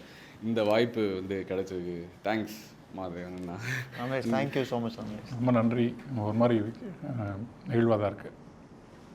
அவங்க இல்லைன்னு சொல்கிற போது தான் இன்னும் இல்லை அவங்க அவங்க அவங்க ஆன்மாக்கு எட்டுற மாதிரி நிறைய எழுதுவேன். அதனால் இங்கே தான் இங்கே இருக்காங்க அவங்க ஆன்மாக்கு போய் எழுதுவேன். இந்த மாதிரி உங்களுக்கு நிறைய பேர் இருக்காங்க. இதெல்லாம் வந்து என்ன சொல்கிறது, இதெல்லாம் வந்து ஒரு தெருக்குள்ள ஒரு ஆள், அந்த மாதிரி ஒரு ஊருக்கு பல பேர் இருக்காங்க. அதனால் நீங்கள் வந்து இந்த நம்பிக்கையாக இப்போ செகண்ட் இன்னிங்ஸ் வச்சுருக்கீங்கல்ல, லைஃப் எல்லாருக்குமே வந்து ஃபஸ்ட் இன்னிங்ஸில் வந்து ஒரு டவுன்ஃபால் கொடுத்தாலும் செகண்ட் இன்னிங்ஸில் அவன் ப்ரூவ் பண்ணுறப்ப அவனுக்கு இன்னும் பெருசாக இருக்கும். அந்த மாதிரி தான் நாங்கள் வந்து பார்க்குறோம். எனக்கு வந்து ஒரு வரி கேட்கணும். அந்த தான் தூங்கும் அழகை பார்த்து, அதாவது தாய் தூங்கும் அழகை பார்த்து, அதாவது அந்த வரி வந்து எனக்கு எந்த அளவுக்கு பிடிச்சிருக்குன்னா, இப்போயும் ஊருக்கு போனால் நான் வந்து எங்கள் அம்மாவுக்கு பக்கத்தில் இல்லை அப்பாவுக்கு பக்கத்தில் தான் படுப்பேன். எங்கள் அம்மாவும் எங்கள் அப்பாவும் என் தோள் மேலே கை வச்சாங்கன்னா அதை விட பெரிய ஒரு சந்தோஷம். இப்போ வண்டி ஓட்ட போகிறோம், வண்டி ஓட்டுறப்ப அப்பா நம்ம தோலை அழுத்தி பிடிச்சாலோ அம்மா நம்ம தோலை பிடிக்கிறப்ப அது ஒரு அலாதியான ஒரு இன்பம். அதை வந்து யாருமே எழுதவே இல்லை அதனால் வரைக்கும். அந்த வரியை கேட்டதுக்கப்புறம் எப்படா, ஏன்னா அம்மா நம்ம வந்து தூங்கிட்டு இருப்போம், அம்மாவும் தூங்கிட்டு இருப்பாங்க. ஒருவேளை நம்ம எந்திரிக்கிறத பார்த்துட்டா அம்மாவும் எந்திரிச்சிருவாங்கன்ற ஒரு இது இருக்கும். அதனால் நம்ம வந்து அம்மா தூங்குறாங்க நாமளும் தூங்குற மாதிரியே நடிப்போம் கொஞ்ச நேரம். அதெல்லாம் நம்ம நிறையா பண்ணுவோம். அந்த வரி ரொம்ப நாளாக எனக்குள்ளே இருந்தது. யாரோ ஒரு ஆள் எழுதுறாங்க அப்படின்றப்ப எனக்கு ரொம்ப ரொம்ப சந்தோஷம். அந்த வரியை பற்றி தான் அவங்கள்ட்ட கேட்கலான்றது. அது என் குட்டி பையன் அவன் இது பண்ணது தான். குட்டி குழந்தையா? அது ஒரு வளர்ந்த குழந்தை தான். அது பெரும்பாலும் நாம் எல்லாருமே இமிட்டேட் பண்ணுறவங்க தான் இல்லையா. லிட்ரேச்சரே எனக்கு தெரிஞ்சு இமிட்டேஷன் தான். ஃப்ளாட்டோட பாயிண்ட் ஆஃப் வியூவில் மிஸ்ஸஸ்ன்றார் அவர். ஆனால் அப்படி இல்லை, நம்ம ஒன்று இமிட்டேட் பண்ணி தான் வாழ்க்கையிலே செய்கிறோம். லிட்ரேச்சரும் எனக்கு தெரிஞ்சு அப்படி இமிட்டேட் பண்ணுற ஒன்று தான் நான் நினைக்கிறேன்.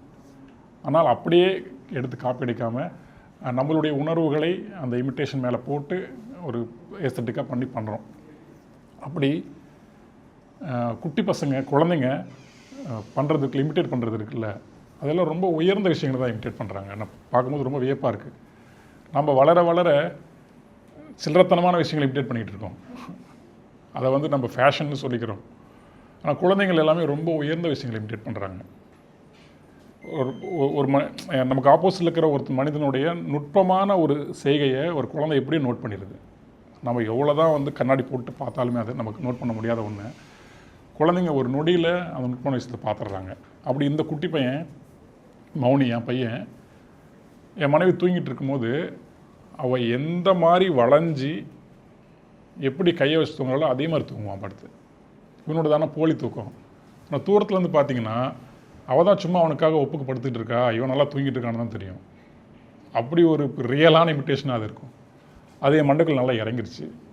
அதே அப்படியே அழகாக அந்த பாட்டுக்குள்ளேயே வந்துடுச்சு. இப்படி நம்ம நேரில் பார்க்குறது ஒன்றும் நிறையா நமக்கு வரது உண்டு. இன்னொரு ஒரு ஒரு அருமையான படிமம் ஒன்று நான் பார்த்துருக்கேன். ஒரு பட்டாம்பூச்சி பனித்துளியை குடிக்குது. அதை நான் பார்த்துட்டேன். இது எந்த பாட்டில் வைக்கணும்னு எனக்கு தெரில. இன்னும் யாராவது இதுக்காக ஒரு பாட்டு எனக்கு கொடுக்கணும். அது எவ்வளோ தூரம் குடிச்சு முடிக்குதுன்னு நானும் பார்த்தேன். என்னால் பார்க்கவே முடியல. பனித்துளி எவ்வளோ இருக்கும், எவ்வளோ தான் இருக்கும். அந்த பனித்துளியை அது குடிக்குது. அது காலகாலமாக குடிக்கும் போல அதை அப்படியே உட்காந்து அப்படியே குடிச்சிட்டே இருக்குது அந்த பனித்துளி. அது அந்த இமேஜ் என் மண்டைக்குள்ள அப்படியே இருக்குது. இது ஏதாவது ஒரு பாடலில் யாராவது டைரக்டரை ஏமாற்றி அப்படி உள்ள சொருவி மக்களுக்கு கொடுத்துட வேண்டியது தான். என்றும் ரசிகனாக ரசித்து கொண்டே இருப்போம். நன்றி. தேங்க்யூ ரமேஷ், ரொம்ப நன்றி. அண்ட் இதுதான் நான் இதுக்கு முன்னாடி சொன்னேன், உங்களுடைய ஜேர்னியும் உங்களுடைய சக்ஸஸும் நிறைய பேருக்கு ரொம்ப பர்சனல். சரி, எனக்கு புரியுது. உங்களுக்காக இல்லைனாலுமே கூட அவரோட ஃப்ரெண்டுக்காகவும் என்ன மாதிரி ஆட்களுக்காகவும் எங்களுக்காகவும் தொடர்ந்து நீங்கள் தீவிரமாக இயங்கிக்கிட்டே. முதல்ல உங்கள் கார்த்திக் நேத்தா அப்படின்னு ஒருத்தர் இருக்காரு அப்படின்னு சொன்னதே என் பாய் ஃப்ரெண்ட், இப்போ என் கணவர். ஃபஸ்ட்டு நான் 96 படம் பார்க்கறச்சேவா இருக்கட்டும், யாரா இப்படிலாம் எழுதுனாங்க, யாருடா இவர் அப்படின்னு எனக்கு இன்னும் நல்லா ஞாபகம் இருக்குது. நான் காலேஜ் ஃபைனல் இயர் படிச்சுட்டு இருந்தேன். 96 பார்த்ததுக்கப்புறம் நான் அவர்கிட்ட சொன்னேன், புன்னகைத்து கண்ணங்கள் சிவக்க முடியும் என்றால் ஆம் அது 96ன்னு. அப்போ தான் நான் கேட்டேன், எனக்கு அவ்வளோ சிரிப்பு வருதுன்னா அந்த படத்தில் அதுக்கு யார் காரணம்னு கேட்டால் கண்டிப்பாக கார்த்திக் நேத்தா தான். அப்போ தான் அவர் சொன்னார் கார்த்திக் நேத்தான்னு ஒருத்தர் இருக்கார் அப்படின்னு. அதுக்கப்புறம் அவங்களோட பாடல்கள்லாம் நிறையா நான் அதுக்கப்புறம் தான் கேட்க ஆரம்பித்தேன். அதில் நான் ஒரு பாடல் ரொம்ப வியந்தது சீம்பாலு வாசம் போல ஓ சிரிப்பு. சிரிப்பை எப்படா அதோட கம்பேர் பண்ணுறாரு, யார் இவர் அப்படின்னு யோசித்தது முதல் விஷயம். ரெண்டாவது விஷயம் ஒட்டடையின் மேலே பட்டாம்பூச்சி பார்க்குறேன். ஒட்டடை நம்ம ஐயோ கருமோ ஒட்டடைன்னு நினைப்போம், 8 கால் பூச்சி தள்ளி விடுவோம். அதில் ஒருத்தர் பட்டாம்பூச்சி பார்க்குறாருன்னா அவர் வாழ்க்கையை எவ்வளோ காதலிக்கிறாரு, இல்லை அவரை தமிழை எவ்வளோ காதலிக்கிறாரு அப்படிங்கிறத நான் அப்போ உணர்ந்தேன். இதெல்லாம் விட அதுக்கப்புறம் நம்ம எல்லாருக்கும் ஒரு ரஃப் ஃபேஸ் இருக்கிறப்போ, எனக்கும் அந்த மாதிரி இருக்கிறப்போ ஒரு பிளேலிஸ்ட் வச்சுருப்பேன். அந்த பிளேலிஸ்ட்டில் இப்போ கடைசியாக 5 வண்ண பூவே கண்டிப்பாக நான் ஆட் பண்ணியிருக்கேன். அதுக்கு முன்னாடி இதுவும் கடந்து போகும் பாடல். அதில் நம்ம சொல்லுவோம், விழுந்து எழுந்து தான் நடப்பழகும், விழுந்து எழுந்தால் கற்றுக்கும், அதுதான் குழந்தை அப்படின்னு சொல்லுவோம். அதை நீங்கள் ஒரு வாழ்க்கையோட ரிலேட் பண்ணுற மாதிரி எனக்கு தோணியிருக்கும். வாழ்க்கைனா அடிகள் விழதான் செய்யும், நம்ம ஆனால் விழுந்து எழுந்து கற்றுக்கணும், ஒரு ஹோப் கொடுக்கும். ஒருவரையும் இதுவும் கடந்து போகும். எத்தனையோ நாள் நான் மெட்ரோவில் ஆஃபீஸ் போகிறப்போ இதுவும் கடந்து போகும் கேட்டிருக்கப்போ அந்த ஒரு துளி கண்ணீர் வரப்போலாம் நான் என் மனசுக்குள்ளே சொல்லிப்பேன், இதுவும் கடந்து போகும், என் வாழ்க்கையில் இன்னும் நான் பார்க்க வேண்டியது எவ்வளவோ இருக்குது அப்படின்னு. அப்புறம் 5 வண்ண பூவே அது முதல் தடவை கேட்டப்போ நான் ஏஆர் ரகுமான் என்னை அழ வைக்கிறாரா இல்லை கார்த்திக் நேத்தா என்னை அழ வைக்கிறாரா, எனக்கு நிஜமாக யார் அழ வைக்கிறாங்கன்னு சொல்ல முடியல. ஃபர்ஸ்ட் எனக்கு உங்களை இவர் தான் கார்த்திக் நேத்தா, நீ நான் முத்துக்குமாருக்கு அப்புறம் இவரை காதலிப்பேன்னு எனக்கு சொன்ன என் காதலனுக்கு முதல் நன்றி. அடுத்து இவ்வளோ அழகான ஒரு பாடல்கள் எழுதி இவ்வளோ சின்ன சின்ன விஷயங்களை நம்ம கவிதைங்கிறது சில பேர் அவன் கவிதை எழுதுறது புரியவே புரியாது அப்படிம்பாங்க. ஆனால் நம்ம வாழ்க்கையில் நம்ம பார்க்கக்கூடிய எளிய விஷயங்களை ஒரு கவிதையை வச்சு அதில் நம்மளை காதலிக்க வச்சு அதில் ஒரு ஹோப் கொடுத்து அப்படி நீங்கள் நிறையா கவிதை எழுதுறதுக்கு என்னோட நன்றிகள். நீங்கள் மேலும் மேலும் நிறைய எழுதணும் அப்படிங்கிறதுக்கு என்னோட வாழ்த்துக்கள். இந்த வாய்ப்புக்கு மாதேவன் அண்ணாக்கு பெரிய நன்றி. ரொம்ப மகிழ்ச்சி, ரொம்ப ஊக்கமாக இருக்குவங்க நீங்கள் இப்போ சொன்னது. எனக்கும் அதே தான். அதை முன்னாடி சொன்ன மாதிரி பெசிமிஸ்ட்லேருந்து ஆப்டிமிஸ்ட் ஆகிட்டேன் இல்லையா. எந்த சோக பாட்டாக இருந்தாலுமே அதில் கண்ணதாசனோட பாடல் நீங்கள் பார்த்தீங்கன்னா அது இருக்கும். அதே மாதிரி வாலி ஐயாவோட பாடலையுமே அவ்வளோ சீக்கிரமாக அவர் யாரையுமே இறக்கி பாட்டில் எழுதிட மாட்டார். ஏன்னா அவங்க நம்பினது என்னென்னா ஒரு கவிஞனுடைய சொல் பழிக்குங்கிறத அந்த காலத்தில் ரொம்ப ஆழமாக நம்பினாங்க. அதை நானும் நம்புகிறேன். அந்த அறத்தோடு தான் ஒரு கவிஞன் இருக்கணும். தன்னுடைய குறைகளை முதல்ல அவன் திருத்தி கொண்டு அந்த இடத்துல இருந்து தான் அடுத்தவங்களுக்கு அவன் எழுதணும் அப்படின்னு நான் நினைக்கிறேன். நாம் தப்பாக ஒன்று இருந்துக்கிட்டு நம்ம எழுதுறது எல்லாமே அறம் சார்ந்திருந்தால் அதில் எந்த யூஸ் இல்லைன்னு நான் நினைக்கிறேன். அந்த பாயிண்ட் ஆஃப் வியூ அந்த இன்சைட் உள்ள கிடச்சதுக்கப்புறம் தான் நான் எழுதுகிற பாடல்களையும் ரொம்ப குறைச்சி சரியாக எழுதணும் அப்படின்னு. இந்த மனித உணர்வுகளை ரொம்ப காத்திரமாக ரொம்ப எளிய வழியில் சொல்லணுங்கிறது தான் இப்போ என்னோடய நோக்கமாக இருக்குது. ஆனால் நீங்கள் சொல்லும்போது எனக்கு பெரும் ஊக்கமாக இருக்காது. நான் அதை தொடர்ந்து செய்வேன்.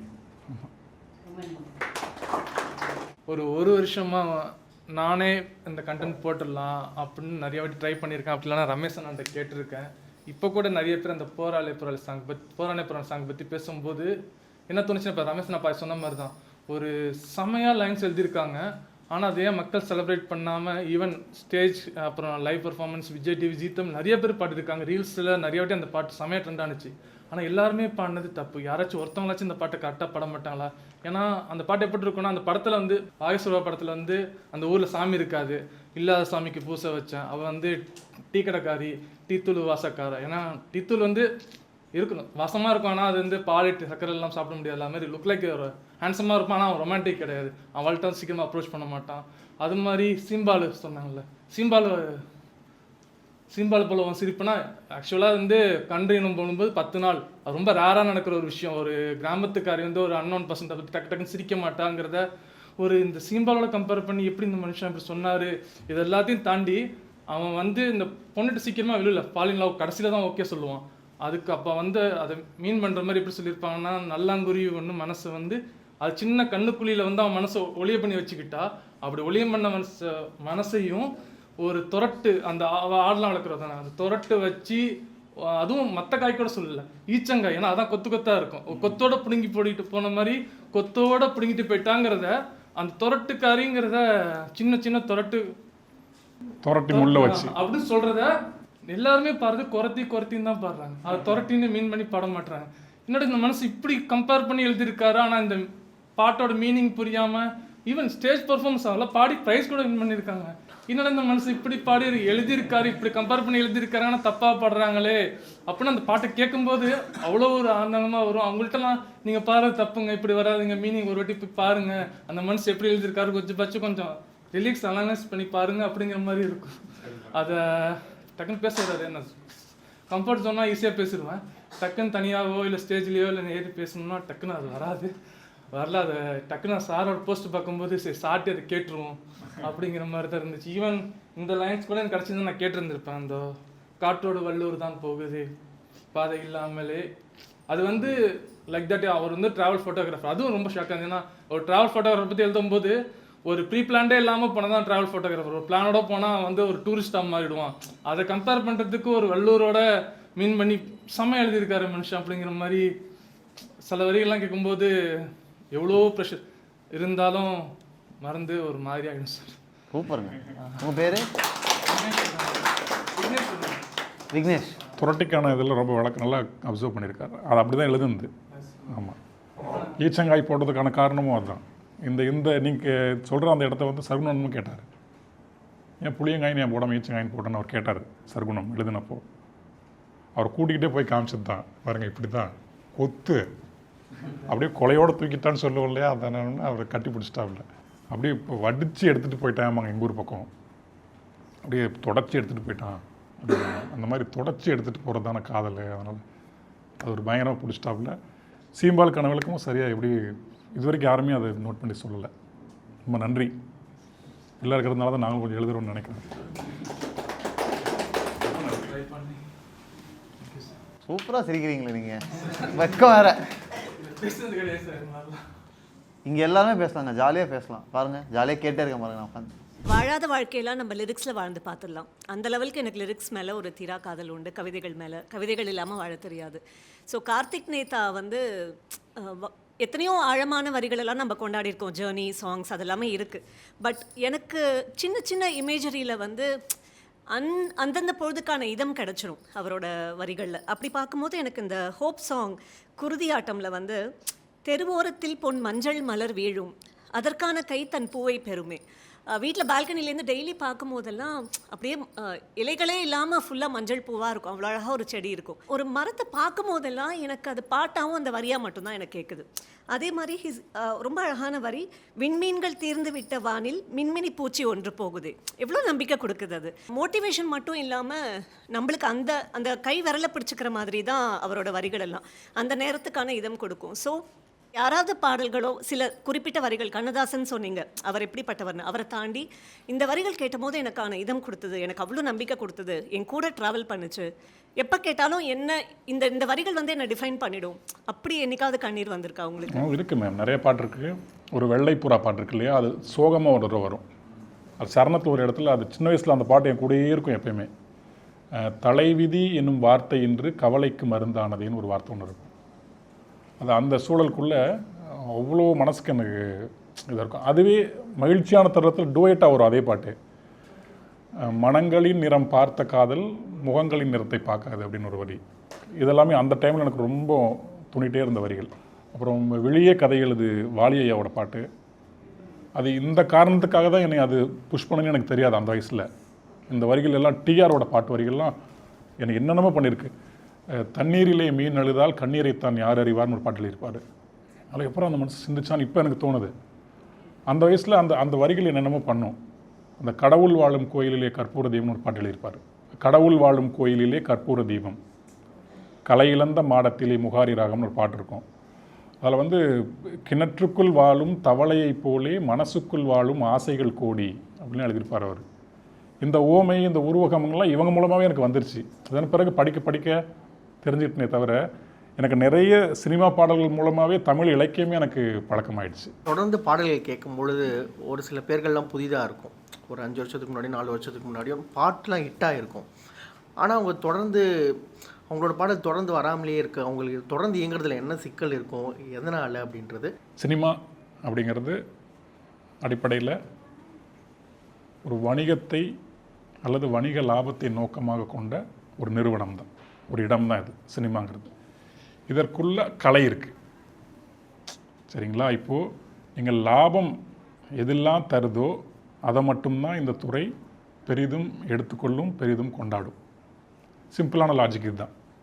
நிறைய பேர் வந்துட்டு துடிப்பாக வருவாங்க, வந்துட்டு வெளியே போகிறதுக்கு காரணம் அல்லது அடுத்தடுத்து தொடர முடியாமல் இருக்கிறதுக்கு காரணம்னா இந்த லாப நோக்கு தான். நீங்கள் லாப நோக்கிற்காக இங்கே ஒன்று செய்ய வேண்டியிருக்கு. பியூர் ஆர்ட்டுங்கிறது இங்கே ஒன்று இல்லை. ஆனால் நீங்கள் லாபத்துக்காக நீங்கள் நம்பிக்கிட்டு இருக்கிற ஒரு ஆர்ட்டை வந்து கொஞ்சம் செதைச்சி கொடுக்க வேண்டியிருக்கு இல்லையா?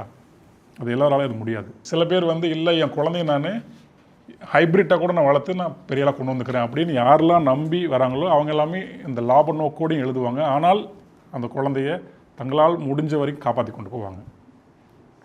அந்த சிம்பிள் லாஜிக் தாங்க நிறைய பேர் வந்து போகிறது.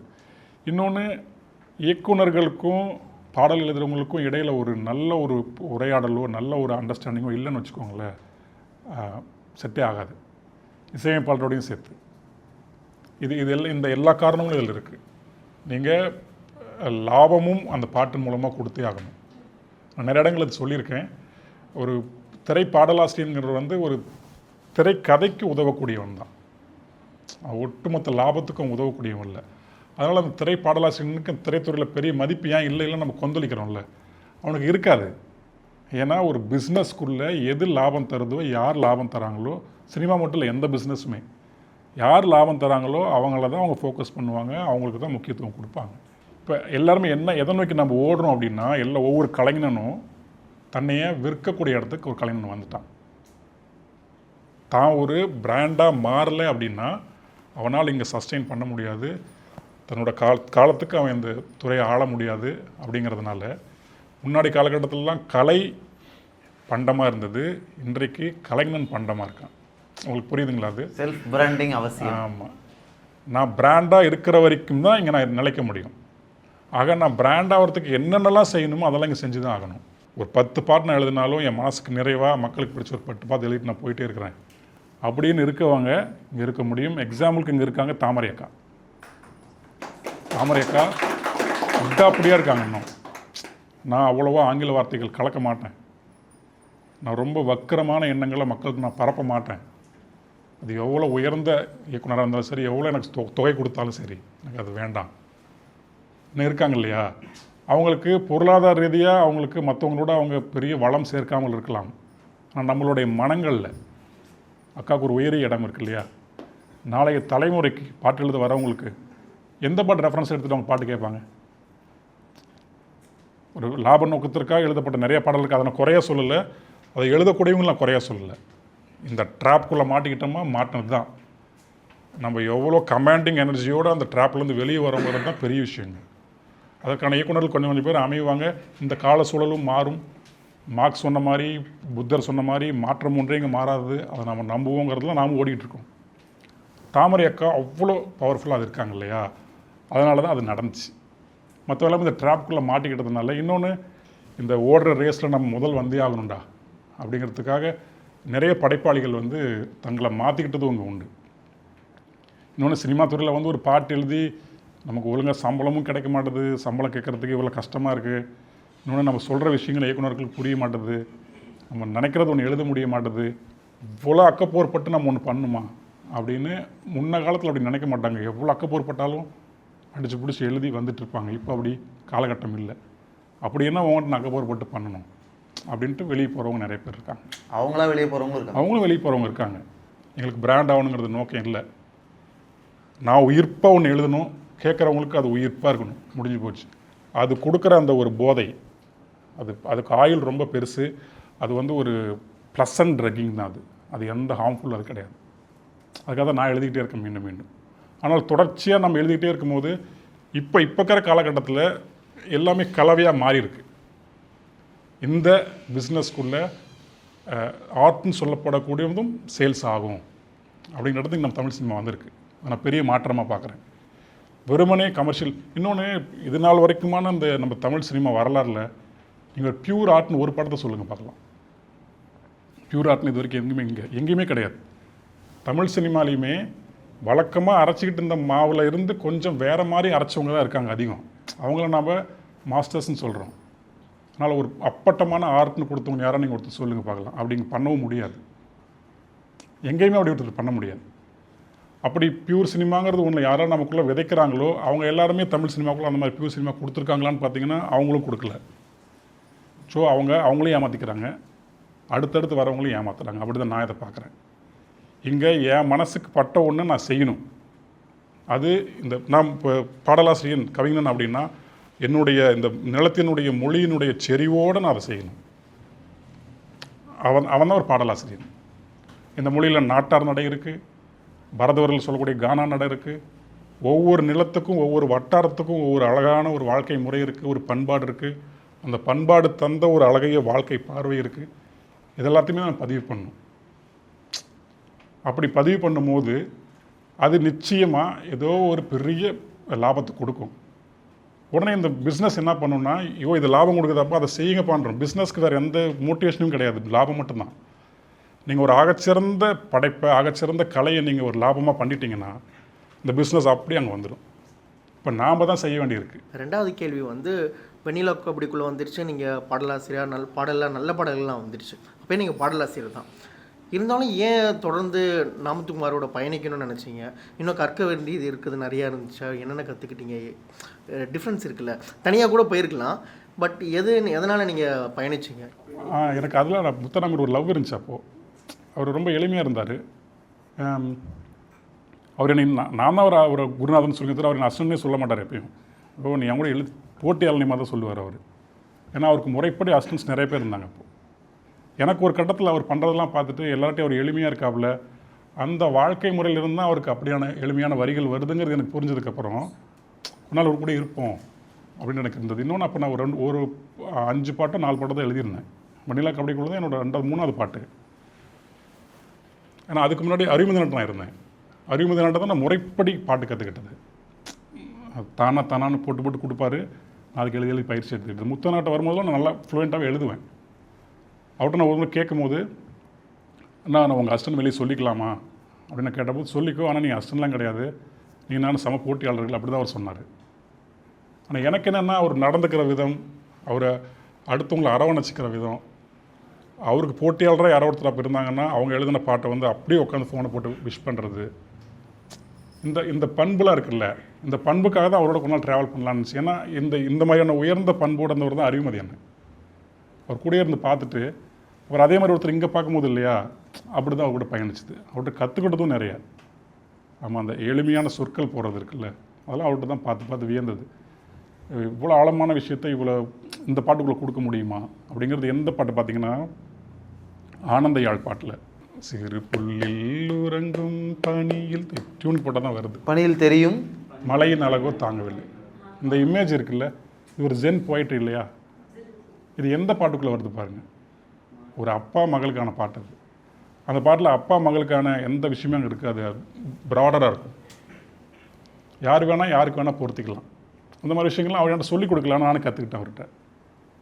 இன்னொன்று எளிமையாக நம்ம அன்றாடம் பயன்படுத்துகிற அல்லது அன்றாடம் பார்க்கக்கூடிய விஷயங்கள்லேருந்து நடைபாதை விளக்கா காதல் விடிந்தவுடன் அணைவதற்கு நெருப்பால் முடியாதமா அதெல்லாம் நீங்கள் அதுக்கு பேராக அது வந்துடும். நீங்கள் சிந்திக்கவே வேண்டாம், அதுவே வந்துடும். கல்லறையில் கூட நான் ஒரு ஜன்னல் வச்சு உன்னை பார்த்துக்கிட்டு இருப்பேன் இப்படிங்கிறது ஒரு நவீன போயட்ரி. எப்படி கண்ணதாசன் நம்ம முன்னாடி சொன்னபோது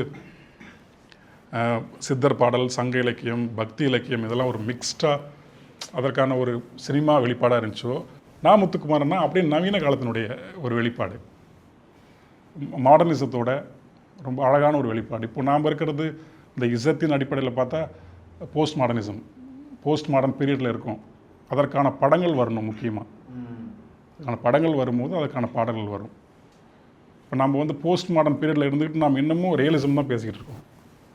எனக்கு தெரிஞ்சு இனிமேல் வரக்கூடிய பாடல்களில் டியூன் ஸ்ட்ரக்சரும் நிறையா மாறப்போகுது.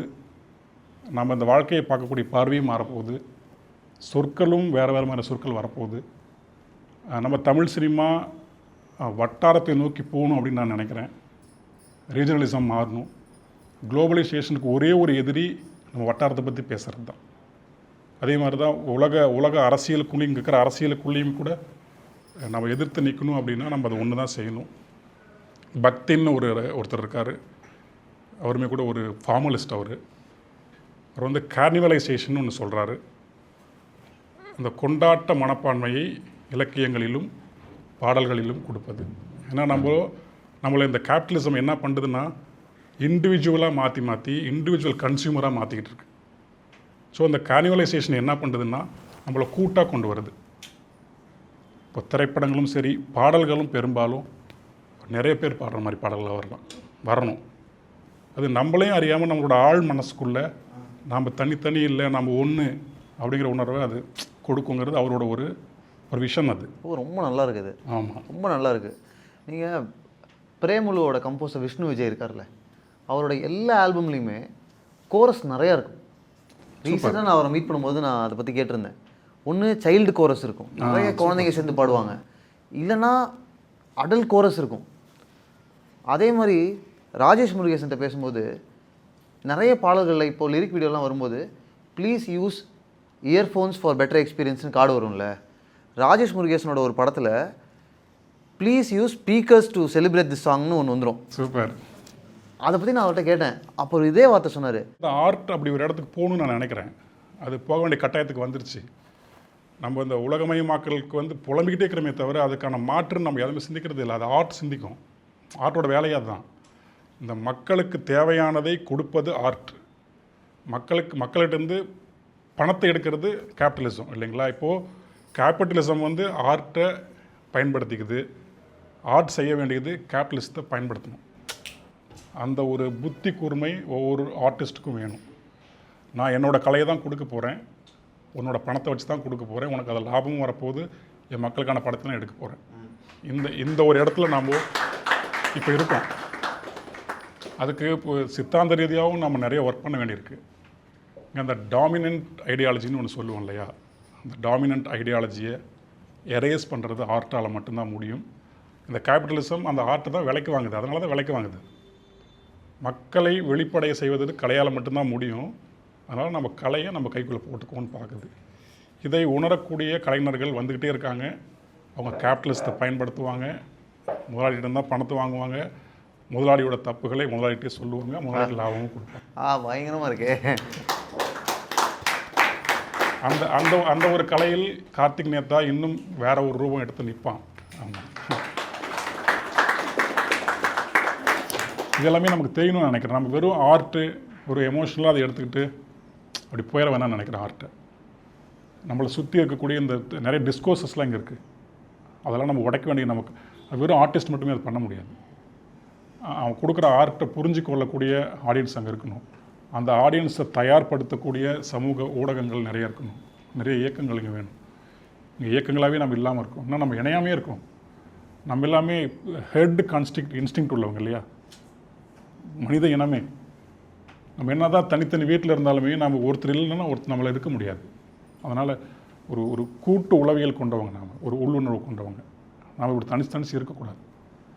நம்மளாம் ஒன்றா இணையும் போது தான் இந்த உலகமய மக்களுக்கு எதிராக ஆர்ட்டையும் கேபிட்டலிஸ்ட்டுக்கு எதிராக ஆர்ட்டையும் வைக்க முடியும். அப்படி நல்ல ஆர்ட் வரும்போது நல்ல சாங்ஸும் வரும். வெறுமனே பாட்டு மட்டும் தனியாக நல்லதாக வந்துட முடியும். அதுக்கான பிளாட்ஃபார்மிங் இல்லையே. அந்த நல்ல ஆர்ட் வரதுக்கான பிளாட்ஃபார்மையும் கையாண்டுட்டு இருக்கிறது அதே கேபிட்டலிஸ்ட் தானே. இதெல்லாம் எப்போ வெடிக்கும்னா நம்ம எல்லாருமே விழிப்படையும் போது தான். அந்த விழிப்புக்காக தான் கலைஞனாக நானும் காத்திருக்கேன். நம்ம எல்லாருமே அதுக்காக தான் இருக்கணும்னு நினைக்கிறேன். பெயரளவில் விடுதலை அடைஞ்சிட்டோன்னு நம்ம சொல்லிக்கிறோம். ஆனால் நாம் இன்னும் விடுதலை அடையலை. நம்ம யாருக்குள்ளேயுமே அமைதி இல்லை. அதை நமக்கு சுட்டி காமிக்கிறதும் அந்த விடுதலையை நமக்கான பாதையை காமிக்கிறதும் தான் ஆர்ட்னு நான் நம்புகிறேன். எப்பயுமே எனக்கு என்னை பொறுத்த வரைக்கும் art for people sake, art for people sake தான்.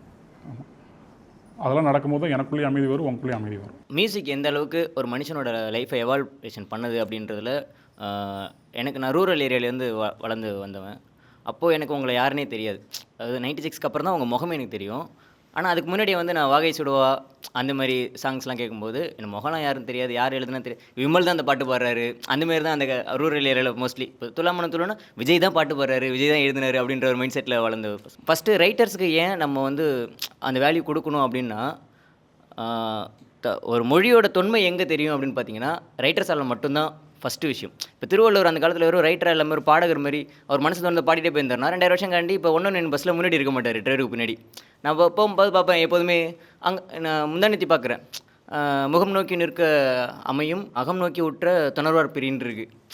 அதுதான் உங்களுக்கு நான் சொல்லணும்னு நினச்சிட்டு இருந்தேன். எனக்கு மனசில் என்ன நினைக்கிறோனோ அதை வந்து நீங்கள் எழுதிடுறீங்க. எனக்கான பெயினுக்கு சொல்யூஷன் மேக்கராக நீங்கள் இருக்கீங்க. எனக்கு பதில் நீங்கள் எல்லாமே படிக்கிறீங்க, அகநூறுலேருந்து புறநூறுலேருந்து எதோ வந்தாலும் எனக்கு படிக்கிறதுக்கான அதுக்கான நான் அந்தளவுக்கு இதாக இல்லை, நான் தேடலை. ஆனால் எனக்கு பதில் ஒருத்தர் தேடிட்டு இருக்காரு. அப்படி தான் நான் கார்த்திக் நேத்தா அப்படின்ற ஒருத்தரை பார்க்குறேன்.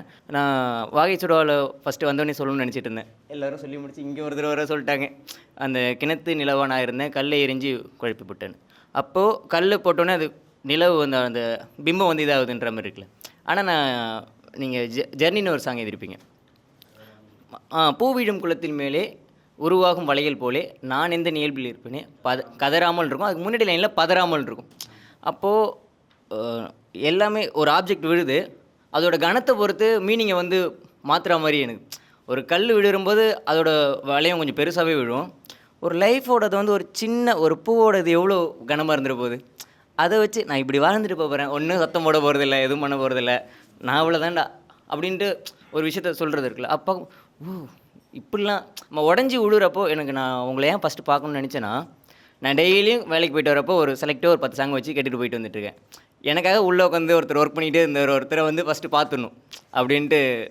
அந்த ஜேர்னின்ற சாங்கில் இவங்க எல்லாருமே சொன்னாலுமே அதில் அவ்வளோ இருக்குது. யார் உடைத்தாலும் சிரிக்கின்ற பொம்மை போலே நான் எந்த நிகழ்வில் இருப்பேனே அப்படின்ற ஒரு விஷயம். போரானே சாங்கில் வந்து அந்த லவ் எடுத்துக்கிறேன். அந்த பொந்துக்குள் நுழையும் புகையை போல், ஒரு பொந்தில் ஒரு புகை எவ்வளோ மென்மையாக போக முடியும், அது எதுவுமே பண்ண முடியாது. அந்த அடர்த்தியை நம்மளால் கையில் போட பிடிக்க முடியாது. என்னம்மா மனுஷன் எங்கேயா இருக்கு நீ அப்படின்ற ஒரு அதான் இப்போ தானே பார்க்குறேன், இத்தனை நாள் எனக்கு முகம் தெரியாதுல்ல. அப்படி நான் உங்களோட கம்பேக்கு, உங்களோட லைஃப் ஜேர்னி எல்லாத்தையுமே வந்து ரொம்ப பர்சனலாக பார்க்க ஆரம்பித்தேன். நான் கார்த்திக் நேத்தா எனக்காக எழுதுனது எப்படி இருக்கும் அப்படி நான் பொருத்தி பார்க்குறேன். ரொம்ப மகிழ்ச்சி, ரொம்ப நன்றி. இன்னும் நீங்கள் எழுதணும். என்ன மாதிரி இங்கே நிறைய பேர் வெளில இங்கே வர முடியாமல் இருக்கிற எல்லாருக்கும் அவங்களுக்கு பதில் நான் வந்து சொல்கிறதா நினச்சிங்க. Love you sir. Thank you so much. Hi sir, thank you for healing. ஆக்சுவலாக அதுதான் ஃபஸ்ட்டு உங்ககிட்ட சொல்லணும். நிறைய விஷயம் நிறைய பேர் ஹீல் பண்ணியிருக்கீங்க. ஒரு 3 புக்கு ஏதாவது சஜஸ்ட் பண்ணிங்கன்னா நிறைய பேர் படிக்கிறதுக்கும் அது யூஸ்ஃபுல்லாக இருக்கும். எனக்கு வில்வரத்னம், கவிஞர் வில்வரத்னம் ஒரு இலங்கை தமிழர். அவர் வந்து ஒரு செறிவான எழுத்துக்கு, செறிவான கவிதைகளுக்கு பெஸ்ட்டில் இருக்கக்கூடியவர் வில்வரத்னம். அவரோட முழு தொகுப்புமே வந்திருக்கு. காலவெயில் அந்த தொகுப்போட பேர், முழு தொகுப்புமே வந்திருக்கு. இந்த ஆண்டு தான் வந்துச்சு. வாங்கி வாசிட்டு தான் உங்களுக்கு சொல்கிறேன். எனக்கு பர்சனலாக வந்து திருக்குறள் எப்பயுமே நான் சொல்லுவேன். திருக்குறள் காலத்துக்கு படிச்சுட்டே இருக்கலாம். அது ஊற அந்த அவர் குரலில் சொன்ன மாதிரியே கட்டணை தூரும் மலர்கேணி தான் அது. இப்போது தமிழினியில் மழைவில்னு கமலக்கண்ணன் எழுதின நாவல் ஒன்று வந்திருக்கு. திகட்ட காதல்னு ஒரு சொன்னார். நான் இன்னும் வாசிக்கல, அது வேணால் நீங்கள் பார்த்து சொல்லுங்கள். மழைவில் கண்டிப்பாக. கோ கமலக்கண்ணன் எழுத்தாளர். கோ கமலக்கண்ணன். Okay sir. இப்போது லைஃப் ஆஃப் ராம், ஜேர்னி, இந்த மாதிரி இப்போ எழுதுகிற பாடல்கள் எல்லாத்துலேயும் ஒரு அமைதி இருக்குல்ல. ஆனால் சினிமா துறை உங்களை வந்து பயங்கரமாக, அதாவது அலக்கழிச்சிட்டு இருக்க மாதிரி வெளியில் ஒரு பிம்பம் இருக்குது. இதுக்கு நடுவில் உங்களை நீங்கள் எப்படி அமைதியாக, இல்லை இந்த மாதிரி பாடல் வெளிப்படுற மாதிரி நீங்கள் எப்படி இந்த ஒரு நகரத்துக்குள்ளே எப்படி அது நீங்கள் வச்சுக்கிறீங்க? எனக்கு சினிமா துறை என்னை அலைக்கழிச்சதே இல்லை. நானும் சினிமா கொடுத்து துறையை அலைக்கழிச்சிருக்கேன்னு வச்சுக்கோங்களா. அது ஐயோ இவனா அப்படின்னு சினிமா தான் ஓடணும். அதனால் நகரமயமாக்கல் சொல்கிறீங்களா, அது எனக்கு பெரிய டிஸ்டர்பாக தான் இருக்குது. அது எனக்கு மட்டும் இல்லை, எல்லாத்துக்குமே அந்த நகரமயமாக்கல் கொஞ்சம் சிரமமாக தான் இருக்கும்னு நினைக்கிறேன். நகரம் மயம் ஆக்கப்பட்ட பிறகு நடந்த நிறைய நன்மைகளும் உண்டு. கல்வியாலும் படிப்பாலும் நம்ம நல்ல வெல்த்தியாக இருக்கும். இன்னொன்று அந்த சாதிய கட்டமைப்பு, மத கட்டமைப்புலேருந்து கொஞ்சம் நம்ம தகர்ந்து வெளியே வர ஆரம்பிச்சிருக்கோம். அது எல்லாமே நகர கட்டமைப்பு மேலே தான் நடந்தது. நகரத்தில் நம்ம முன்னாடி சொன்ன அதே கதை தான். எதுக்காக ஓடுறன்னு தெரியாமல் நம்ம ஓடிட்டுருக்கோம். அது கொஞ்சம் நிற்கணும்.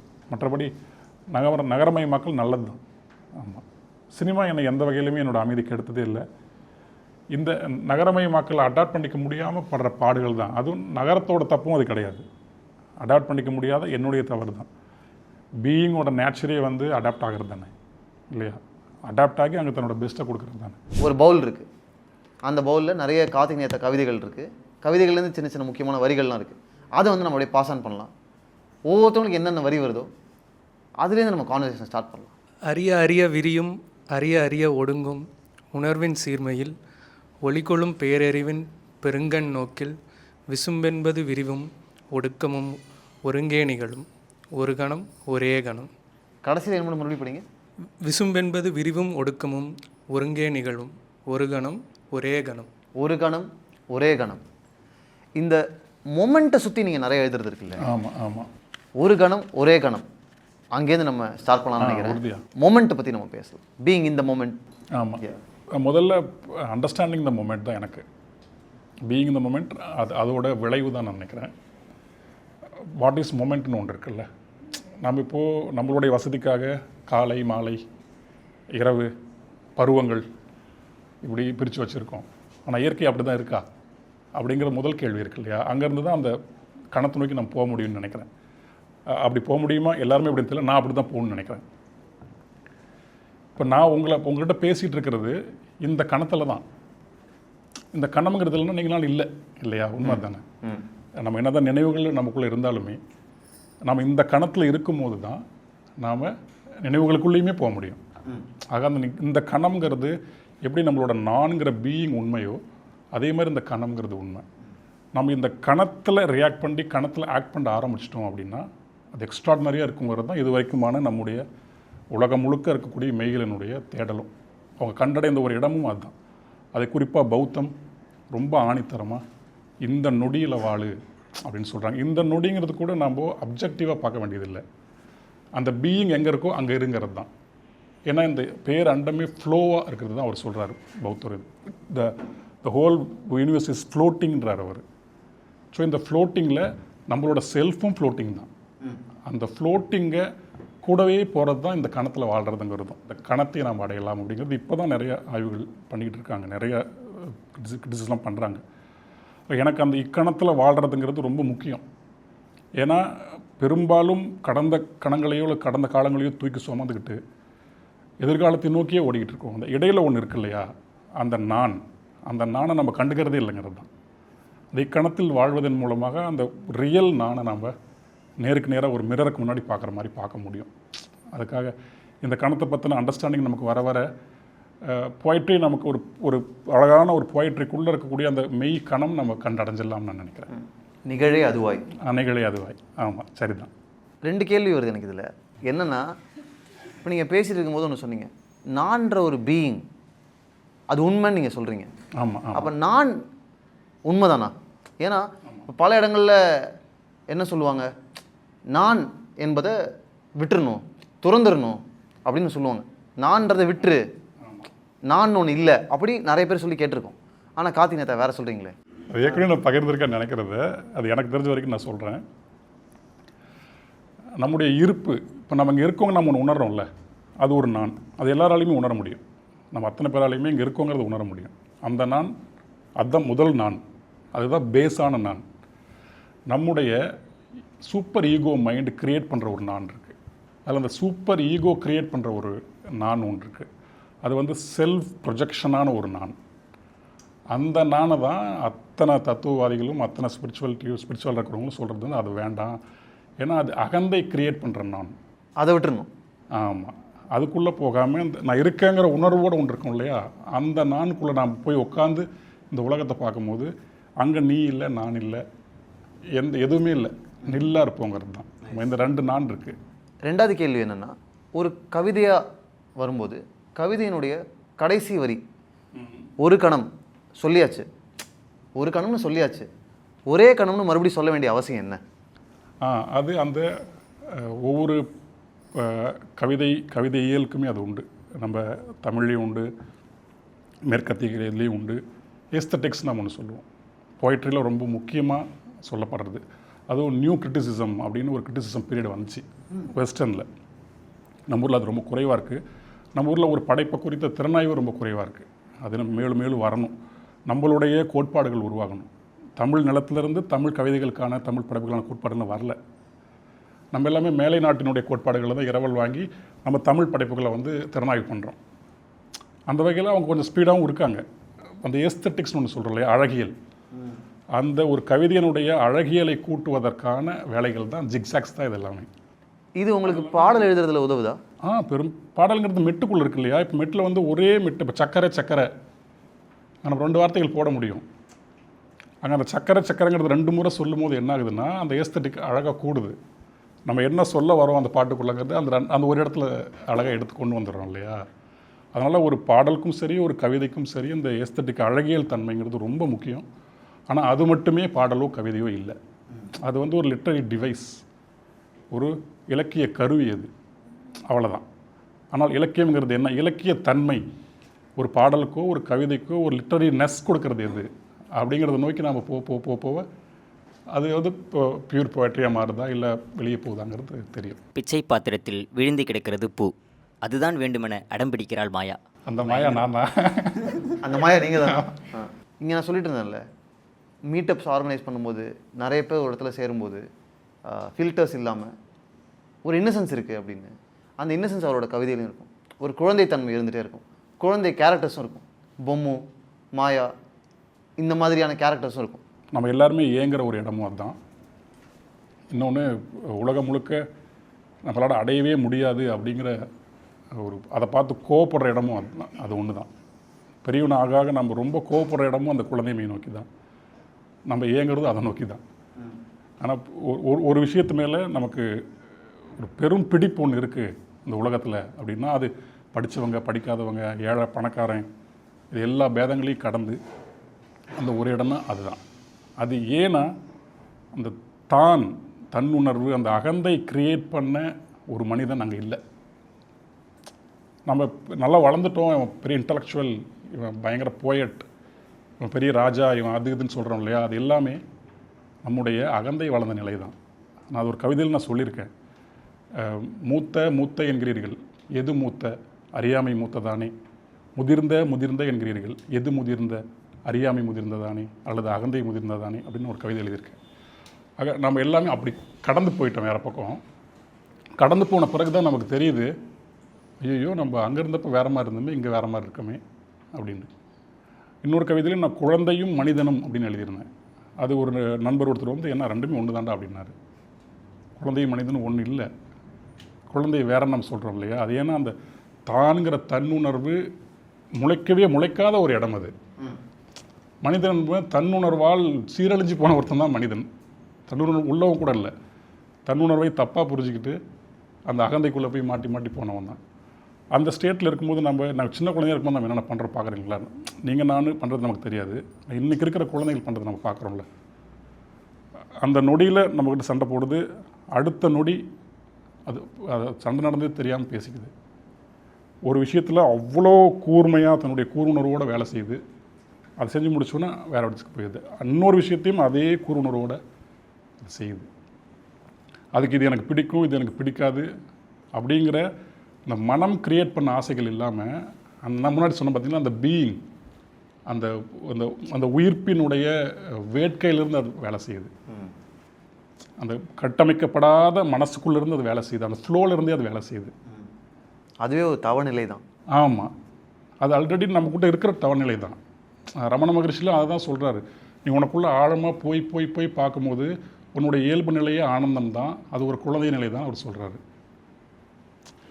அதை நம்ம மிஸ் பண்ணிட்டோம், நமக்கு நம்ம மேலே கோவம், அதனால் அந்த கோவத்தை எப்படி பண்ணுறதுன்னு தெரியாமல் அதுக்கு தவங்கிற பேர் வச்சுக்கிறோம், கவிதை எழுதுகிறோம், பாட்டு எழுதுகிறோங்கிற பேர் வச்சுக்கிறோம். இல்லைன்னா சந்தோஷமாக இருக்கவங்களை பார்த்து கோவப்படுறோம். ஆமாம், ரொம்ப கோவப்படுறோம். ஆமாம். இப்போ எனக்கு இதில் என்ன ஒரு முரண் தோணுது அப்படின்னா, நம்ம சொல்கிறோம் இந்த மொமெண்ட்டில் இருக்கணும், அதில் ஒரு உண்மை இருக்குது, அதை நம்ம எம்ப்ரேஸ் பண்ணணும் அப்படின்னு நம்ம நினைக்கிறோம். ஆனால் அதே நேரத்தில் நம்ம கிட்டத்தட்ட நம்மளுடைய குழந்தை பருவத்தை நினச்சி இல்லைனா ஒரு நாஸ்டால்ஜியா நம்ம எம்ப்ரேஸ் பண்ண ட்ரை பண்ணுறோம், என்ஜாய் பண்ணுறோம், அது ரொமான்டிசைஸ் பண்ணுறோம், சைல்டுஹுட்டை ரொமான்டிசைஸ் பண்ணுறோம். இது கரெக்டாக? ஏன்னா அது பாஸ்ட் கூடாது. நம்ம இந்த நொடியில் அந்த குழந்தை பருவத்தில் இருக்கணுங்கிறது தான் சேலஞ்சிங்கான விஷயம் தான். அது இந்த நொடியில் நம்ம அப்படி இருக்கணும். நம்மளுடைய நினைவுகள் மூலமாக நம்ம வந்து குழந்தை பருவத்துக்கு போகக்கூடாது. நம்மளுடைய இருப்பே குழந்தை பருவத்துக்கு போகணும். நினைவுங்கிறதே ஒரு வகையில் பார்த்திங்கன்னா, நினைவுக்குள்ளே காலம்ங்கிறது ஒன்று வந்துடுது. எங்கெல்லாம் காலம் வருதோ அங்கெல்லாம் கஷ்டமும் வரும்.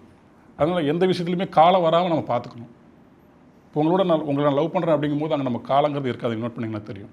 ஒரு பொண்ணு ஒரு பையன் லவ் பண்ணும்போது அது முடிஞ்ச பிறகு வேணால் அவங்களுக்கு டைம் தெரியும். ஒரு குழந்தை விளாண்டுட்டு இருக்கும்போது அந்த குழந்தைக்கு அந்த காலங்கிறது அங்கே இல்லை. யார் ஒருத்தர்லாம் காலத்தை மைண்டில் வச்சுட்டு இருக்காங்களோ அவங்க ரொம்ப கஷ்டப்பட்டு தான் ஆகணும். ஆஹா, இந்த டைம் விஷயம் இருக்குல்ல, இதை வந்து தாமரை பயங்கரமாக ஹேண்டில் பண்ணுவாங்க. ஆமாம் அக்கா, நிறைய பாடல்களில் டைமு கிளாக்கு இது வந்துகிட்டே இருக்கும். ஆமாம், முடிவெளி கடிகாரம் இல்லாத இடத்துல வாழலாம். எனக்கு அப்படி தான் தோணுது. இந்த விஷயத்துக்கு நம்ம அந்த நினைவுகளுக்குள்ளேருந்து குழந்தை பருவத்தை நோக்கி போகிறத விட நம்மளுடைய முழு இருப்புமே அந்த குழந்தைமையை நோக்கி அல்லது குழந்தைமையாக ததும்பும் போது அந்த பிரச்சனை இருக்காதுன்னு நினைக்கிறேன். அங்கே நாஸ்டாலஜியாக்கும் வழி இல்லை, ஃப்யூச்சருக்கும் வழி இல்லை. ஜஸ்ட் பீயிங் அந்த இடத்துல இருக்கிறது. ஆமாம். யாருமில்லா இடத்தில் யார் இசைக்கு தலையாட்டுகிறது குழந்தை, யாருமில்லா இடத்தில் யாருக்கு கதை சொல்கிறான் பித்தன், யாருமில்லா அறையில் யாருக்கு வருகிறது காற்று, யாருமில்லா வீட்டின் கண்ணாடியில் யாருக்கு வருகிறது ஒளி, யாரும் இருக்க வேண்டுமா, யாரும் இல்லை என்பதும் ஏதும் இல்லை என்பதும் மாந்தர் அறியாமை அல்லவா. இந்த போய்ட்ரி எனக்கு ஒரு இன்ஸ்பிரேஷன்லேருந்து வந்துச்சு. ஏதோ ஒரு மேலை நாட்டு கவிதை தான், தமிழ் மொழிபெயர்ப்பில் வாய்ச்சது. அது என்னென்னா, அங்கே யாரும் இல்லை என்கிறாய், அங்கே காற்று இல்லையா, அங்கே யாரும் இல்லை என்கிறாய், அங்கு ஒளி வரவில்லையா, அங்கு யாரும் இல்லை என்கிறாய், அங்கே இன்மை இல்லையா அப்படின்னு ஒரு கவிதை எழுதியிருந்தேன். அங்கே இன்மை இல்லையா, அட பாவி யாரா நீட்டிங்கோ அப்படின்ற மாதிரி ஒரு செகண்டில் மண்டையை தச்சிருச்சு. அது உள்ளே ஊறி ஊறி ஊறி ஊறி ஒரு கட்டத்தில் அது எனக்கு வெளியே வந்ததுக்கப்புறமே கூட அது நான் ஏதோ கண்டுபிடிச்சிட்டேங்கிற அந்த அகந்தைக்குள்ளே தான் என் மைண்ட் இருந்துச்சு கொஞ்ச நாட்களுக்கு. ஆனால் உள் மனசுலேருந்து இந்த கவிதை நீ அங்கேருந்து இன்ஸ்பயர் ஆகிடான்னு உள் மனசே எடுத்து கொடுத்துச்சு. அதுக்கப்புறம் அந்த அந்த கவிதை நான் வணங்கிட்டு இது பண்ண கவிதை தான் அது. நைஸ். ஹியூமன் சென்ட்ரிக்காக அந்த உலகத்தை மாற்றிட்டோமே. இந்த ஈகோ சிஸ்டமே எனக்காக தான். அன்னை மடியை விரித்தால் எனக்காக நான் போயிட்டோமே நம்ம அந்த ஒரு கோவத்தில் எடுத்திருந்தா. அது எனக்கானது அப்படின்னா கூட இருக்கிற அத்தனை பேர் எனக்கானவங்க தானே. கரெக்டு. இப்போ அவங்க எல்லாமே வேற பார்க்குறோம், உள்ளே இருக்கிறவங்கள வேறவங்கள பார்க்குறோம், இந்த உலகத்தை என்னதுன்னு பார்க்குறோமே. இங்கே இருக்கிற பூண்டு எல்லாமே என்னோட தானே, எனக்கானது தானே இல்லையா. இன்னொன்று எனக்கானதை விட அது நான் தான் இல்லையா. இப்போ என்னை நான் ஏன் வெறுக்கணும், எனக்குன்னா இன்னொரு பேரை நான் கொடுக்கணும், எனக்கு இன்னொரு சாதியை நான் கொடுத்துக்கணும், எனக்குன்னா இன்னொரு மதத்தை நான் கொடுத்துக்கணும், எனக்குன்னா இன்னொரு பாலை கொடுத்துக்கணும் இல்லையா. இந்த ஒட்டுமொத்த பிரபஞ்சத்தில் இந்த செயினில் இந்த கன்னிகளில் நாமளும் ஒரு கன்னி. இதில் எந்த கண்ணி அறுபட்டாலும் கதை முடிஞ்சதுங்கிறது. நம்ம அறுத்துக்கிட்டே இருக்கோம். இந்த ஹியூமன் சென்ட்ரிக்காக இருந்து அறுத்துக்கிட்டே இருக்கும். கவிதைக்கு வெளியே ஆழ் அமைதியில் இயல்கிறான் தன்னை துறந்தவன், கண்ணாலே கண்டேனே தில்லாலி தில்லாலி. அது ஒரு சீரியஸாக போயிட்டது. ஒருத்தர் உள்ளுக்குள்ளே சீரியஸாக போகாத சொன்னதால வந்தது கடைசியாக வந்த தில்லையிலே. அது ஒரு முயற்சி பண்ணி பார்க்கலான்னு பண்ணது தான். எனக்கு என்னென்னா ஒரு சீரியஸான கவிதையை வந்து ஒரு நாட்டார் நடையில் சொல்லணும்னு ஆசை. அது நாட்டார் நடையில். ஆமாம், ஒரு ஆழமான ஒரு தத்துவத்தை சீரியஸான லாங்குவேஜில் நம்ம சொல்லிகிட்டு இருக்கோம் இல்லையா. எப்போ பார்த்தாலும் ரொம்ப கஷ்டமான கடினமான மொழியை கொண்டு தான் ஒரு தத்துவத்தை நம்ம விளக்க முயற்சி பண்ணுறோம். அப்படி இல்லாமல் ஒரு நாட்டார் நடையில் சொல்லி பார்க்கலாமே அப்படிங்கிற ஒரு முயற்சி தான் அது. அந்த தில்லையிலே வரும்போது வந்து என்னுடைய கான்ஷியஸ் மைண்ட் வந்துடுச்சு. அதுக்கு முன்னாடி வரைக்கும் அது அது எப்படி எழுதப்படுதுன்னு எனக்கு தெரியாது. அது என்னை இப்போ கேட்டிங்கன்னா அந்த கடைசி தான் தூக்கி எடுத்துருவேன். அதுக்குள்ளே நான் இருக்கான். ஆனால் எனக்கு என்ன தெரியுமா, அந்த தில்லையிலே வந்த இடம் இருக்குல்ல, அங்கே வந்து லேசாக மியூசிக்கலாக மாறிடுச்சு. அந்த ஹோல் பீஸ் வந்து மியூசிக்கலாக மாறிடுச்சு. அதுக்குள்ளே ஒரு ரிதம் வந்துடுது. ஸோ எனக்கு அது இன்னும் கொஞ்சம் க்ளோஸராக வந்துருச்சு. அதை திங்க் பண்ணி தான் நான் எழுதியிருப்பேன். அப்போ அது நல்லது தானே, வாசகர்கள் படிக்கணுமே அப்படிங்கிறதுக்காக எழுதியிருப்பேன்னு நினைக்கிறேன் அந்த இடம். அப்போது லைட்டாக ஒரு கமர்ஷியலைஸ்டு ஜோன் அது. ஆமாம், அது நல்லது தானேன்றேன். ஆமாம் ஆமாம். இப்போ தில்லையிலாம் பீட்ஸ் மாதிரி தானே, அதுக்கு வந்து ஒரு மொழி கிடையாது. ஆமாம், சரிதான். அப்போ நிறைய பேருக்கான ஒரு ஸ்பேஸில் அது இருக்கும். அப்படி பார்க்கும்போது நான் ஏன் இந்த லைன் சூஸ் பண்ண பேசுகிறதுக்கு அப்படின்னா, கவிதைக்குள்ள இசை முக்கியமாக நீங்கள் பாடல்கள் எழுதும்போது இசையை புரிஞ்சுக்கிறதுன்னு ஒன்று இருக்குல்ல, ரிதமை புரிஞ்சுக்கிறதுன்னு ஒன்று இருக்கு இல்லையா? ஆமாம் ஆமாம். தமிழும் இசையும் அதை நீங்கள் ஹேண்டில் பண்ணுற விதம் சொல்லுங்கள். தமிழும் இசையும்னு நம்ம ஒரு பேச்சுக்காக வேணால் ரெண்டாக சொல்லிக்கலாம். அது ரெண்டாக இல்லை, ஒன்றா தான் இருக்குது. ஏன்னா இப்போ ரெண்டுமே வந்து நாத பிஞ்சுகள் தான். நாத பிஞ்சுகள். ஆமாம், அது ஒளியின் குழந்தைகள் தான் ரெண்டு. ஸ்வீட் பாய்ங்க, என்னதான் சொல்கிறீங்க? உண்மையிலே பாருங்களேன், நீங்கள் ரெண்டுமே ஒளியிலேருந்து தானே பிறக்குது. நம்ம பேசுகிறதும் சரி, இசையும் சரி, ரெண்டுமே ஒருத்தரோட ரெண்டு பாகங்கள் மாதிரி தான் எனக்கு தெரியுது. மொழிக்குள்ளே இசைமை இருக்குது, இசைக்குள்ளே மொழி இருக்குது அப்படிங்கிறது. அதை நம்ம புரிஞ்சிக்கும் போது நம்ம ரொம்ப மெனக்கட வேண்டியதே இல்லை. அது நம்ம தமிழ் பொறுத்த வரைக்கும் நம்மளுடைய மரபு முழுக்க முழுக்க இசைத்தமிழால் நிறைஞ்சது. அதுவும் நம்ம பக்தி காலகட்டம் எல்லாம் இசையை கொண்டாடின ஒரு காலகட்டம். நீங்கள் எதை எடுத்திங்கனாலும் மியூசிக் இல்லாமல் உங்களால் படிக்க முடியாது, அப்படி தான் இருக்கும். அதனால் இப்போ அது இது ரெண்டு பிரித்து பார்க்குறதே ஒரு பெரிய இதுதான், அப்படி பார்க்கவும் கூடாது. எனக்கு அது எப்படின்னா, நம்ம மரபு நம்ம தொடர்ச்சியாக வாசிக்கிறதுனால பாடல் எழுதும்போது ரொம்ப இயல்பாக அது இந்த மெட்டு, இந்த ராகம், இந்த சந்தம், இந்த சொற்களை தான் கேட்குதுன்னு எனக்கு நல்லாவே தெரியுது. அது நம்ம மரபு பயிற்சி இருக்கிறதுனால தான். இதுக்குன்னு தனியாக போய் உட்காந்து மியூசிக் கேட்குறது அப்படிலாம் இல்லை. நம்ம தமிழ் மொழியை தொடர்ந்து வாசிக்க அது ஒரு அழகான ரிதம்குள்ளேயே தான் இருக்குது. நம்ம யாப்பு இலக்கணம் சொல்கிறது ஒரு ராகம் தான் எனக்கு தெரிஞ்சு. அது மொழிக்கான ராகங்களாக இருக்குது. வெண்பா எடுத்திங்கன்னா அதுக்கு ஒரு ஃபார்ம் ஆஃப் ஸ்ட்ரக்சர் இருக்குது. விருத்தம் எடுத்திங்கன்னா அதுக்கு ஒரு ஸ்ட்ரக்சர் இருக்குது. ஓ, அதுலேயே ஒரு மீட்டர் இருக்குது. ஆமாம், நம்ம அந்த மீட்டர் கணக்கில் வச்சு தான் நம்ம எழுதுகிறோம். அப்படி அதை நம்ம தொடர்ச்சி படிச்சுட்டே இருக்கும்போது இல்லையா, நம்மளுடைய ஆழ் மனசு அந்த எல்லா தாளங்களுக்கும் பழகிறோம். ரொம்ப ரொம்ப ஈஸியாக பழகிறோம். அந்த தாள அமைப்புக்குள்ளே இருந்து தான், அந்த லயத்துக்குள்ளே இருந்து தான் ஏதாவது ஒரு மெட்டு இசையம்பளம் நமக்கு போட போகிறாரு. அதனால் நம்ம மெட்டு கேட்கும்போது எனக்கு எப்படி தோணுன்னா, இது நம்ம எங்கேயோ கேட்டிருக்கோமே அப்படின்னு எனக்கு தோணும். அது அவர் ஃப்ரெஷ்ஷாக தான் போட்டிருப்பார், அவருக்குள்ள ஃப்ரெஷ்ஷாக தான் அது வந்திருக்கும். அது ஏன்னா இந்த ஒட்டுமொத்த இசை வெளிக்குள்ளேருந்து அது வரதுனால, நம்ம மொழி வாயிலாக அதை நம்ம தொடர்ச்சியாக படிச்சுட்டே இருக்கிறதுனால நமக்கு அது ஈஸியாக பிடிச்சிட முடியுது. அதனால தான் ஒரு ஆகச்சிறந்த கவிதை வரி எடுத்து ராஜா சார் மாதிரியோ ரகுமன் சார் மாதிரியோ மெட்டு அமைக்க முடியுது. ஏன்னா அந்த அந்த அந்த சொல் அமைப்புக்குள்ளே, அந்த கட்டமைப்புக்குள்ளே இருக்கிற மியூசிக்காலிட்டி அவங்க புரிஞ்சுக்கிறாங்க ஈஸியாக. எனக்கும் அப்படி தான். அது மெட்டை கேட்டவுடனே இந்த இடத்துல வந்து இது வல்லின சொற்களாக இருந்தால் நல்லாயிருக்கும்னு அது கேட்குது. இது நல்லா இழுத்து போகும்போது இங்கே ஒரு நல்ல கேவல், ஒரு திரும்ப விசும்பல் இருந்தால் நல்லாயிருக்கும்னு எனக்கு ஆட்டோமேட்டிக்காக தெரியுது.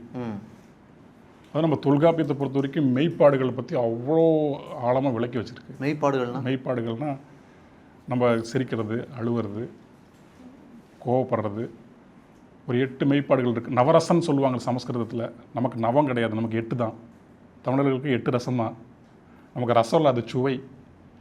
நம்ம சுவைங்கிறது இப்போ டேஸ்ட்டுக்கு மட்டும் எடுத்துக்கிறோம். சுவைங்கிறது வந்து உணர்வு, உணர்ச்சி. ஆமாம், அதுதான் மெய்ப்பாடுகள்னு அப்போது நம்ம தொல்காப்பியர் சொல்கிறாரு. இது அத்தனையும் நம்மக்கிட்ட இருக்கு இல்லையா, இது அத்தனையுமே அந்த மெட்டுக்குள்ளே இருக்கும். அந்த மெட்டுக்குள்ளே இருக்கிற சொற்களை எடுத்து போட்டோம்னா அந்த அழகான சுவையை, மெட்டுக்குள்ளே இருக்கிற சுவையை நம்ம எடுத்து வெளியே காமிக்கிற ஒரு வேலை தான். ஒரு பூவை திறந்து பறதுக்குள்ளே தேன் இருக்குன்னு சொல்கிற வேலை தான் எனக்கு தெரிஞ்சு பாடலாசிரியோட வேலை. நம்ம ஸ்கூல் படிக்கும் போது கூட நான் பார்த்துருக்கேன், நானே பண்ணியிருக்கேன். அது நமக்கு பெருசாக மொழி புலமை இருக்காது, பெருசாக எதை பற்றி தெரிஞ்சிருக்க மாட்டோம். ஆனால் ஏதாவது ஒரு சினிமா பாட்டை கேட்டுட்டு நமக்குள்ளே இருந்த சொற்களை அதுக்கு போட்டிருப்போம். அது எப்படி நமக்கு வந்துச்சு? எந்த பயிற்சியும் இல்லாமல் இல்லையா, சின்ன வயசில் இருக்கும்போது. அது ஏன்னா அது ஆல்ரெடி அங்கே இருக்குது, அது நமக்கு தெரியுதுங்கிறது தான். அந்த ஃபெமிலியாரிட்டி இருக்குது ஆல்ரெடி. ஆமாம், எனக்கு இமேஜஸாக சொல்கிறத விட இப்போ ரீசெண்டாக 5 வண்ண பூவைங்கிறது எப்படி எனக்கு உள்ள வந்துச்சுன்னு எனக்கு தெரியல. அது எனக்கு ஒரு மேஜிக் தான். அது ஒரு ஒரு வழக்கமான சுச்சுவேஷன் அது. மணி சார் படத்தில் ஏற்கனவே வந்த சுச்சுவேஷன் தான் அது. சின்ன தாயோட சுச்சுவேஷன் தான் என்ன சொல்ல போனால் இல்லையா, ஏங்கிற ஒரு பாட்டு தான். இது நம்ம என்ன எழுத போகிறோம்னு தெரியலையே அப்படின்ட்டு என்னென்னமோ போயிட்டு இருந்தது. ஒரு கட்டத்தில் அந்த 5 வண்ண பூவேங்கிறது வருது. இங்கே தான் எனக்கு வந்து அந்த நான் உடைபடுற இடம்னு ஒன்று இருக்குல்ல, அது இந்த மாதிரி தருணங்கள் தான். இது எனக்குள்ளேருந்து தான் வந்துச்சு அப்படிங்கிறத நான் கேட்டுட்டேன் அப்படின்னா நான் முடிஞ்சுட்டுனா இல்லையா, இல்லை தம்பி இது எங்கேருந்தோ வந்துச்சு, உன்னை யூஸ் பண்ணிக்கிச்சு அப்படிங்கிற இடத்துக்கு நம்ம மைண்டு போகும்போது ரொம்ப மேஜிக் ஆகிடுது எனக்கு. அந்த ஒரு இடம் இப்போ ரீசெண்டாக. இதுக்கு முன்னாடி எனக்கு ரொம்ப ரொம்ப நான் வியந்தது அப்படின்னா எனக்குள்ளேருந்து இது வந்துருச்சா அப்படிங்கிறது வந்து புராணை பாட்டில் கிணத்து நிலவா நான் இருந்தேன், கல்லை எரிஞ்சு என்னை குழப்பி விட்டேன் இருக்கு இல்லையா, அது எப்படி எனக்கு வந்துச்சுனே தெரில. அண்ணனோட போயிட்டு இருந்தேன், எப்படி அந்த அந்த மெட்டஃபர் எனக்கு வந்துச்சு, எப்படி அந்த இமேஜஸ் எனக்கு வந்துச்சு, அது எப்படி இந்த லவ்க்குள்ளே பொருத்தலாம், இதெல்லாம் ஒரு நொடி நேரத்தில் நடந்து முடிஞ்சு போச்சு. ஆமாம், அந்த ஃப்ளோவில் இருந்தது நல்லதுன்னு நினைக்கிறேன். எனக்கு இது வியப்பாக இருக்குன்னு நினைக்கும் போது எனக்கு பயமாக இருக்குது, அது கொஞ்சம் உள்ளே போய் நம்மளோட அகந்தையை தூண்டிடுமோ, அது அப்படியே உள்ளேருந்து வந்துருச்சுன்னா வந்துட்டு போட்டோம் அடுத்து போவோம் அப்படி போகிற மாதிரி தான் மைண்ட் வச்சுக்கணும்னு நினைக்கிறேன். அப்போ அதுக்கான கிரெடிட் கூட நீங்கள் எடுத்துக்கூடாதுன்னு நினைக்கிறீங்களா? அப்போ கிரெடிட் கார்டுக்கு தேவையானது எடுத்துக்க வேண்டியது தான், அதை வாழ்ந்தாகணும். பார்க்குற பெரிய நிறைய மாஸ்டர்ஸ் எல்லாருமே அதை பற்றி பெருசாக மண்டையில் வச்சுக்கிற மாதிரி தெரியல. மனம் தனி, உயிர் தனி, உடல் தனி. உணரும் கட்டம் உனக்கு வாய்த்தால் உடலையும் உயிரையும் சுயபலியிட்டிடு. மனமே யான் என மண்டிலத்து திரி. சாகப்போவது நீ இல்லை என்றான பின் செத்துக்கொண்டே இரு. மனசுங்கிறது இங்கே உருவமாக இல்லை, அது உள்ள ஒரு ஃப்ளோவில் தான் இருக்குது. அது இப்போ ஸ்ட்ரீம் ஆஃப் தாட்ஸ்ன்னு சொல்லலாம்னு நினைக்கிறேன். மனசுங்கிறத தொல்காப்பியர் வந்து 6 அறிவாவது அவற்றோடு மனநேங்கிறாரு. மனசை வந்து 6வது அறிவுன்னு அவர் சொல்கிறாரு. இப்போ எல்லாமே இது தனித்தனியாக தான் எனக்கு தெரியுது.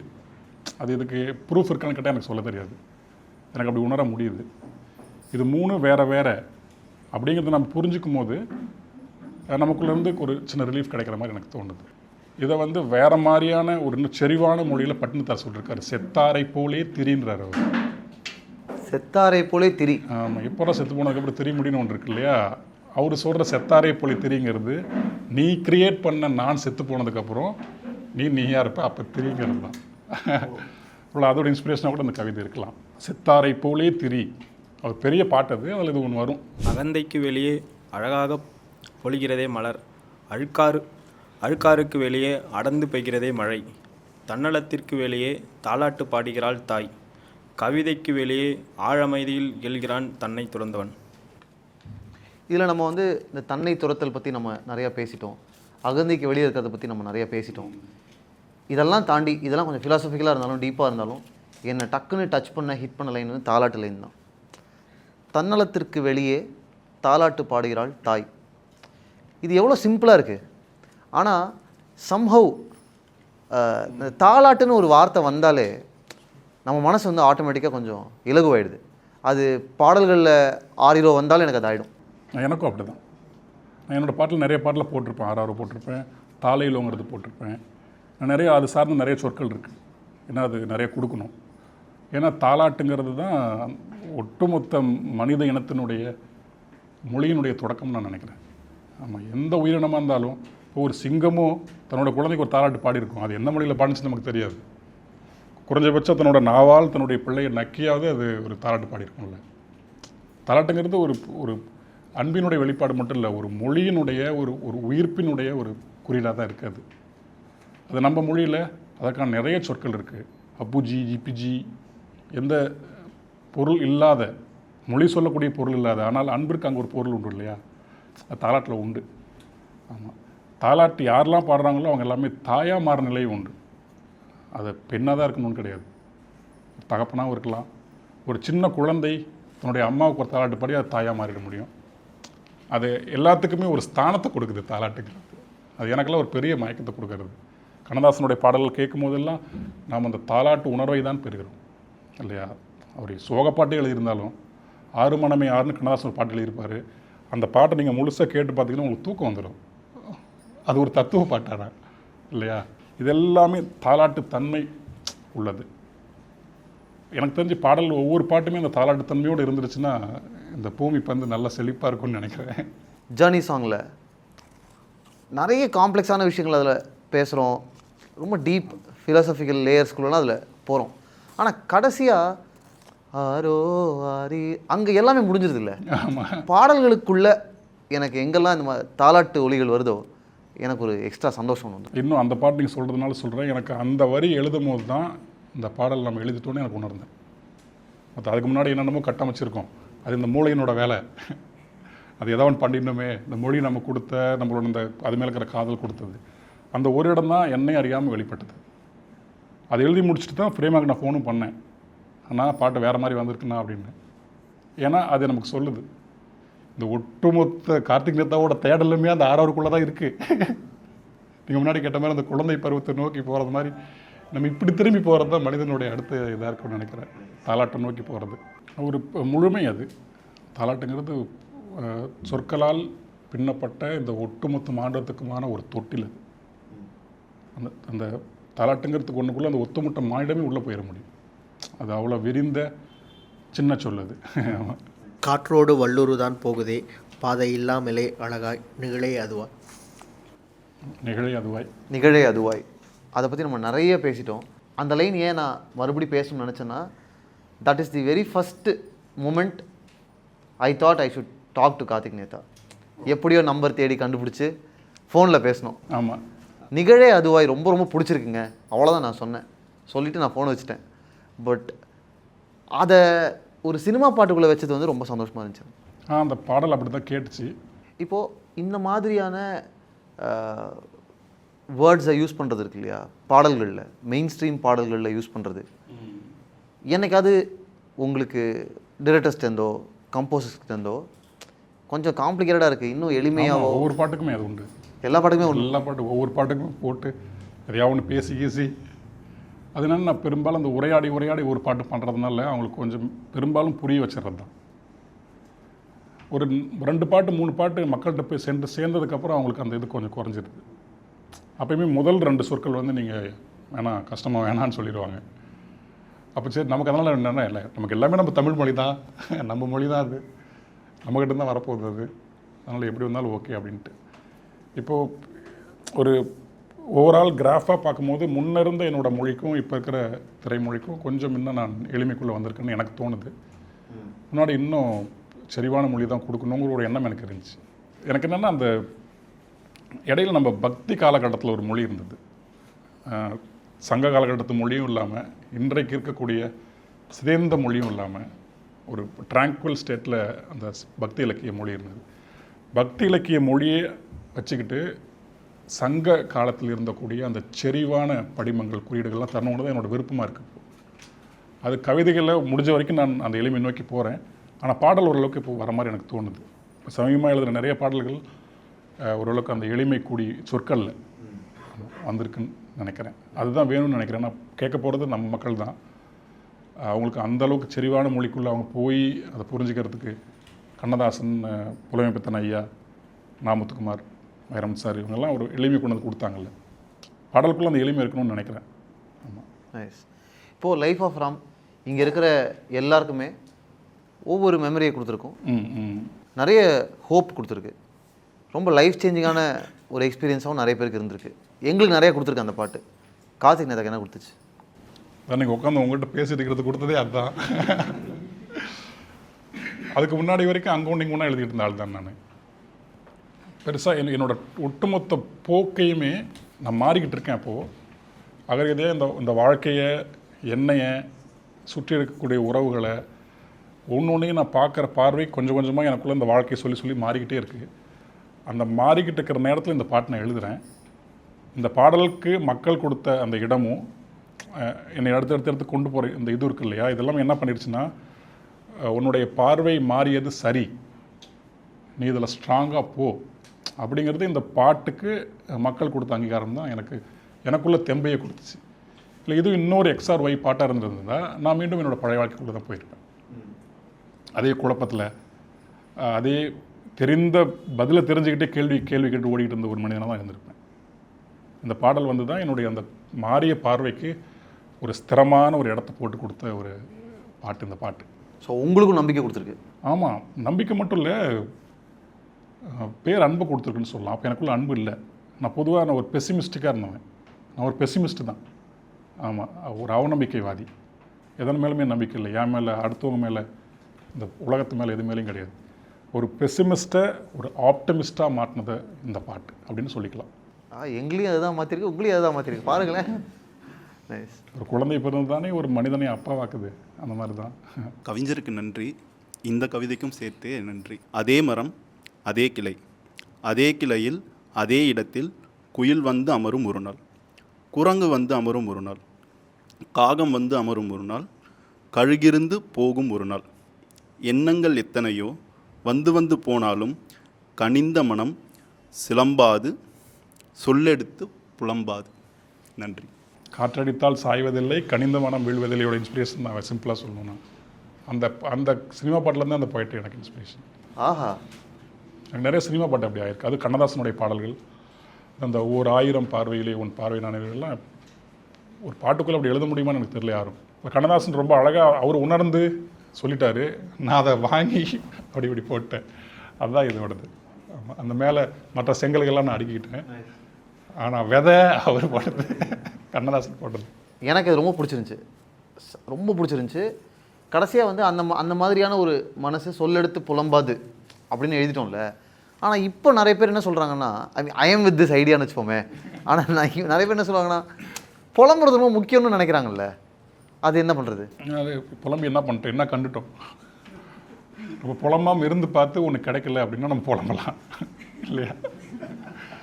புலம்பாமல் இருந்தப்பா எனக்கு இது கிடைக்கவே இல்லை, அதனால நான் புலம்பிகிட்டே இருக்கேன் அப்படின்னா பரவாயில்ல. நீ புலம்பாமல் அமைதியாக உட்காரவே இல்லை, புலம்பிகிட்டே தான் இருக்க வாழ்க்கை முழுக்க. புலம்பல் எதுக்குமே தீர்வு இல்லை. நான் நிறைய புலம்புனால தான் எனக்கு தெரியும், புலம்பி ஒன்றும் இல்லை. ஆமாம், சத்து கெட்டது தான் மிச்சம். சத்து கெட்டது தான் மிச்சம். நம்ம அமைதியாக உட்காரத்துக்கு நமக்கு யாருக்கும் வரமாட்டேது. அந்த அமைதியாக உட்காரும் போது